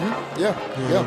So, man, the turnaround, man, and like I said, it's some loud and proud U-Dogs out there tonight. A whole lot of them here tonight. And they have a reason to be happy, man. When you come in, you beat a ranked team, the number 6. It wasn't just a victory. They beat these guys. This was domination. Yeah, it was domination. Yeah. From the opening snap, this was domination. University got the ball first, went right down the field and scored. From then on, it's been all University. And it'll be a lot of people take notice of this. Yes. This is one of those games they'll talk about everywhere. This is what you call a statement game from the U-Dogs here tonight. And what better time to do it than on senior night and on Halloween? Now, all of y'all are too old to be trick-or-treating. I don't want to see anybody going out there and still knocking on those doors. Yeah. But you get to do it on a good night, a fun night like Halloween. That's going to make the weekend even better for these young fellas, man. Yeah, no doubt about it. Hand this one off here on first down after they get the ball back. Or third down. And yeah, you shouldn't go out of bounds. They're just starting to clock and extend it some more. Maybe they just want to play a little bit more defense. They want to hear us talk. Yeah, that's all it is. Keep us in the booth, you just punt the ball and you just play defense. You got 1 minute left. The game is out of reach. We know University is going to win this one. So the thing to do right now is just to just go through it and just punt the ball and just play defense. Go through the motions. Go through the motions, man. Just do what you do. This one is going to be punted away. Brenham will get it at about 35-yard line. Quick score updates from around the Central Texas area. Midway wins 49-10 over Bryan. Temple gets a win over Corpus Cove. That was a big game, 32-0. Georgetown gets close to a win, 42-27 over Lake Belton. La Vega gets a win over Connally, 28-6. Robinson close to closing out Gatesville 35-14. Big time win there for the Robinson Rockets. China Spring has climbed back in this game against Lorena. It is 41-34 now in the third quarter. West and Grandview. Grandview gets a win 49-30 over West. Whitney wins 52-6 over Grosbeck. Maypearl wins 36-14 over Mahia. We see a timeout called here on the field with 1:04 left to go. Fairfield continues their hot winning streak. Yeah. They're undefeated so far. They're up 42-21 on Powell Westwood. Teague gets a huge win, 50-0 over Huntington. Franklin up 49-7 on the Cameron Yeoman Academy, up 35-29 against McGregor. Troy in a battle against Rockdale, 24-20. Clifton wins 56-7 over Dublin. Hamilton wins 35-14 over Hyco. Axtell with a 49-7 win over Bosqueville. Dawson 27-21 lead over Rio Vista. Rosebud Lot starting to pull away from Marlin, 35-17 in the fourth quarter of that game. Crawford, big time win over Bruceville Eddy, 41-0 lead in that game. Moody with a 20-6 lead as they throw this ball down the field and almost intercepted once again on first down. He'll let that one go quickly. Meridian loses the goal wave 61-0. Bremont 54-0 win over Hubbard. This Bremont team going to finish out the season undefeated. Took out my Chilton Pirates, man. I thought Chilton was going to have a chance to close out undefeated. Bremont still showing to be the top dog in that district. Absolutely. I think they're ranked number 2 in the state now as well. So Bremont still doing their thing. Chilton bounces back though after a loss to Bremont, 63-0 win over Worthing. So the Pirates having no problems out there. Mark back in the win column again over Frost, 36-7. Mark team that really struggled to start the season. But man, they have turned around the district play these last 4 or 5 weeks. Shout out to the Mark Panthers. In the lower levels, 1A football, Avalon wins 50-28 over Blum. Abbott gets a win 48-0 over Penelope. Coolidge takes out Goshen 52-6. Jonesboro takes out Santa Ana 51-6. Copperell beats Morgan 82-34. Oakwood beats Bynum 47-44. Mount Calm over Trinidad 36-12. And Evont takes out Pretty 60-12. Lots of great games around the Central Texas area here tonight. Wayne, U-Dogs getting ready to close this one out. See about one more play here from Brenham. Yeah. And then this one will be all she wrote as Upshaw drops back. Lets this one go. Almost intercepted. Gets it off. And this will do it here. Final score at WISD Stadium, 42-14 win for the Trojans. Wayne, how the University have a dominant win here tonight against Brenham? Man, they did it on both sides of the ball, Jalen. I mean, the defense was just as great as the offense. Yeah. The offense came out and was prolific. They came out, they punched him in the mouth on the first drive. They come down on the second drive. They do it again, and they hadn't looked back ever since. The defense came out and stopped them on 4th down, and they had some big plays. They got a pick 6. Man, this University team was balanced tonight, as both sides of the ball was dominant. And like you said, we talked to Coach Fausto, and this is what he envisioned. And they went out and done it tonight, man. This University team, if they play like this for the rest of the year, they're going to be hard to beat, and you can see them going a long ways in the playoffs. 42-14 win from University in what will end up being remembered as a historic night. First outright district championship since 1956. Well, that's not jinxing. They got a couple more games. They got one more against Gillis Ellison. Yeah. But essentially, this was for the district championship tonight. This was the 2 best teams in this district. As we know on Friday nights, anything can happen. Anything. So let's just hope that this will be the first district championship since 1956. It'll be a lot of, like I say, loud and proud U-Dogs out there. But congratulations to the University tonight. They played a great game. And like I said, if they play like this for the rest of the year, they're going to be a tough out in the playoffs. U-Dogs were big time underdog by a lot of people in this game. They come out and get a victory here tonight in a huge fashion. As you see the kids celebrating on the field, man, they definitely deserve it. Shout out to Coach Foster. And shout out to the U-Dog faithful, man. Like Wayne said, I ain't going to jinx y'all, but it could end up being first district championship since 1956 when the helmets were still squishy and they only had one crossbar. So that's big time win for University. Hey guys, we want to thank everybody that watched with us here tonight. 42-14 victory for University. They asked us in the chat where will we be next week. Stay tuned, so we'll get that information to That's you all on where the CEO. we'll be. That's all on the CEO. The CEO gets to make that decision. He make that final call on where we're going to be next week. But we had a lot of fun here tonight. I want to thank everybody for watching with us. Hit that subscribe button if you haven't already. Signing off here tonight, Jalen, Gillis, Wayne Walker here from WISD Stadium. We will see you guys next week. Everybody have a great evening. Hello, my name is Roy Gillis, founder and CEO of Lighthouse Streaming. Over the last 4 years, we've had some tremendous successes, none of which could have been accomplished without you, our clients, and our viewers. From my family and the staff of Lighthouse Streaming,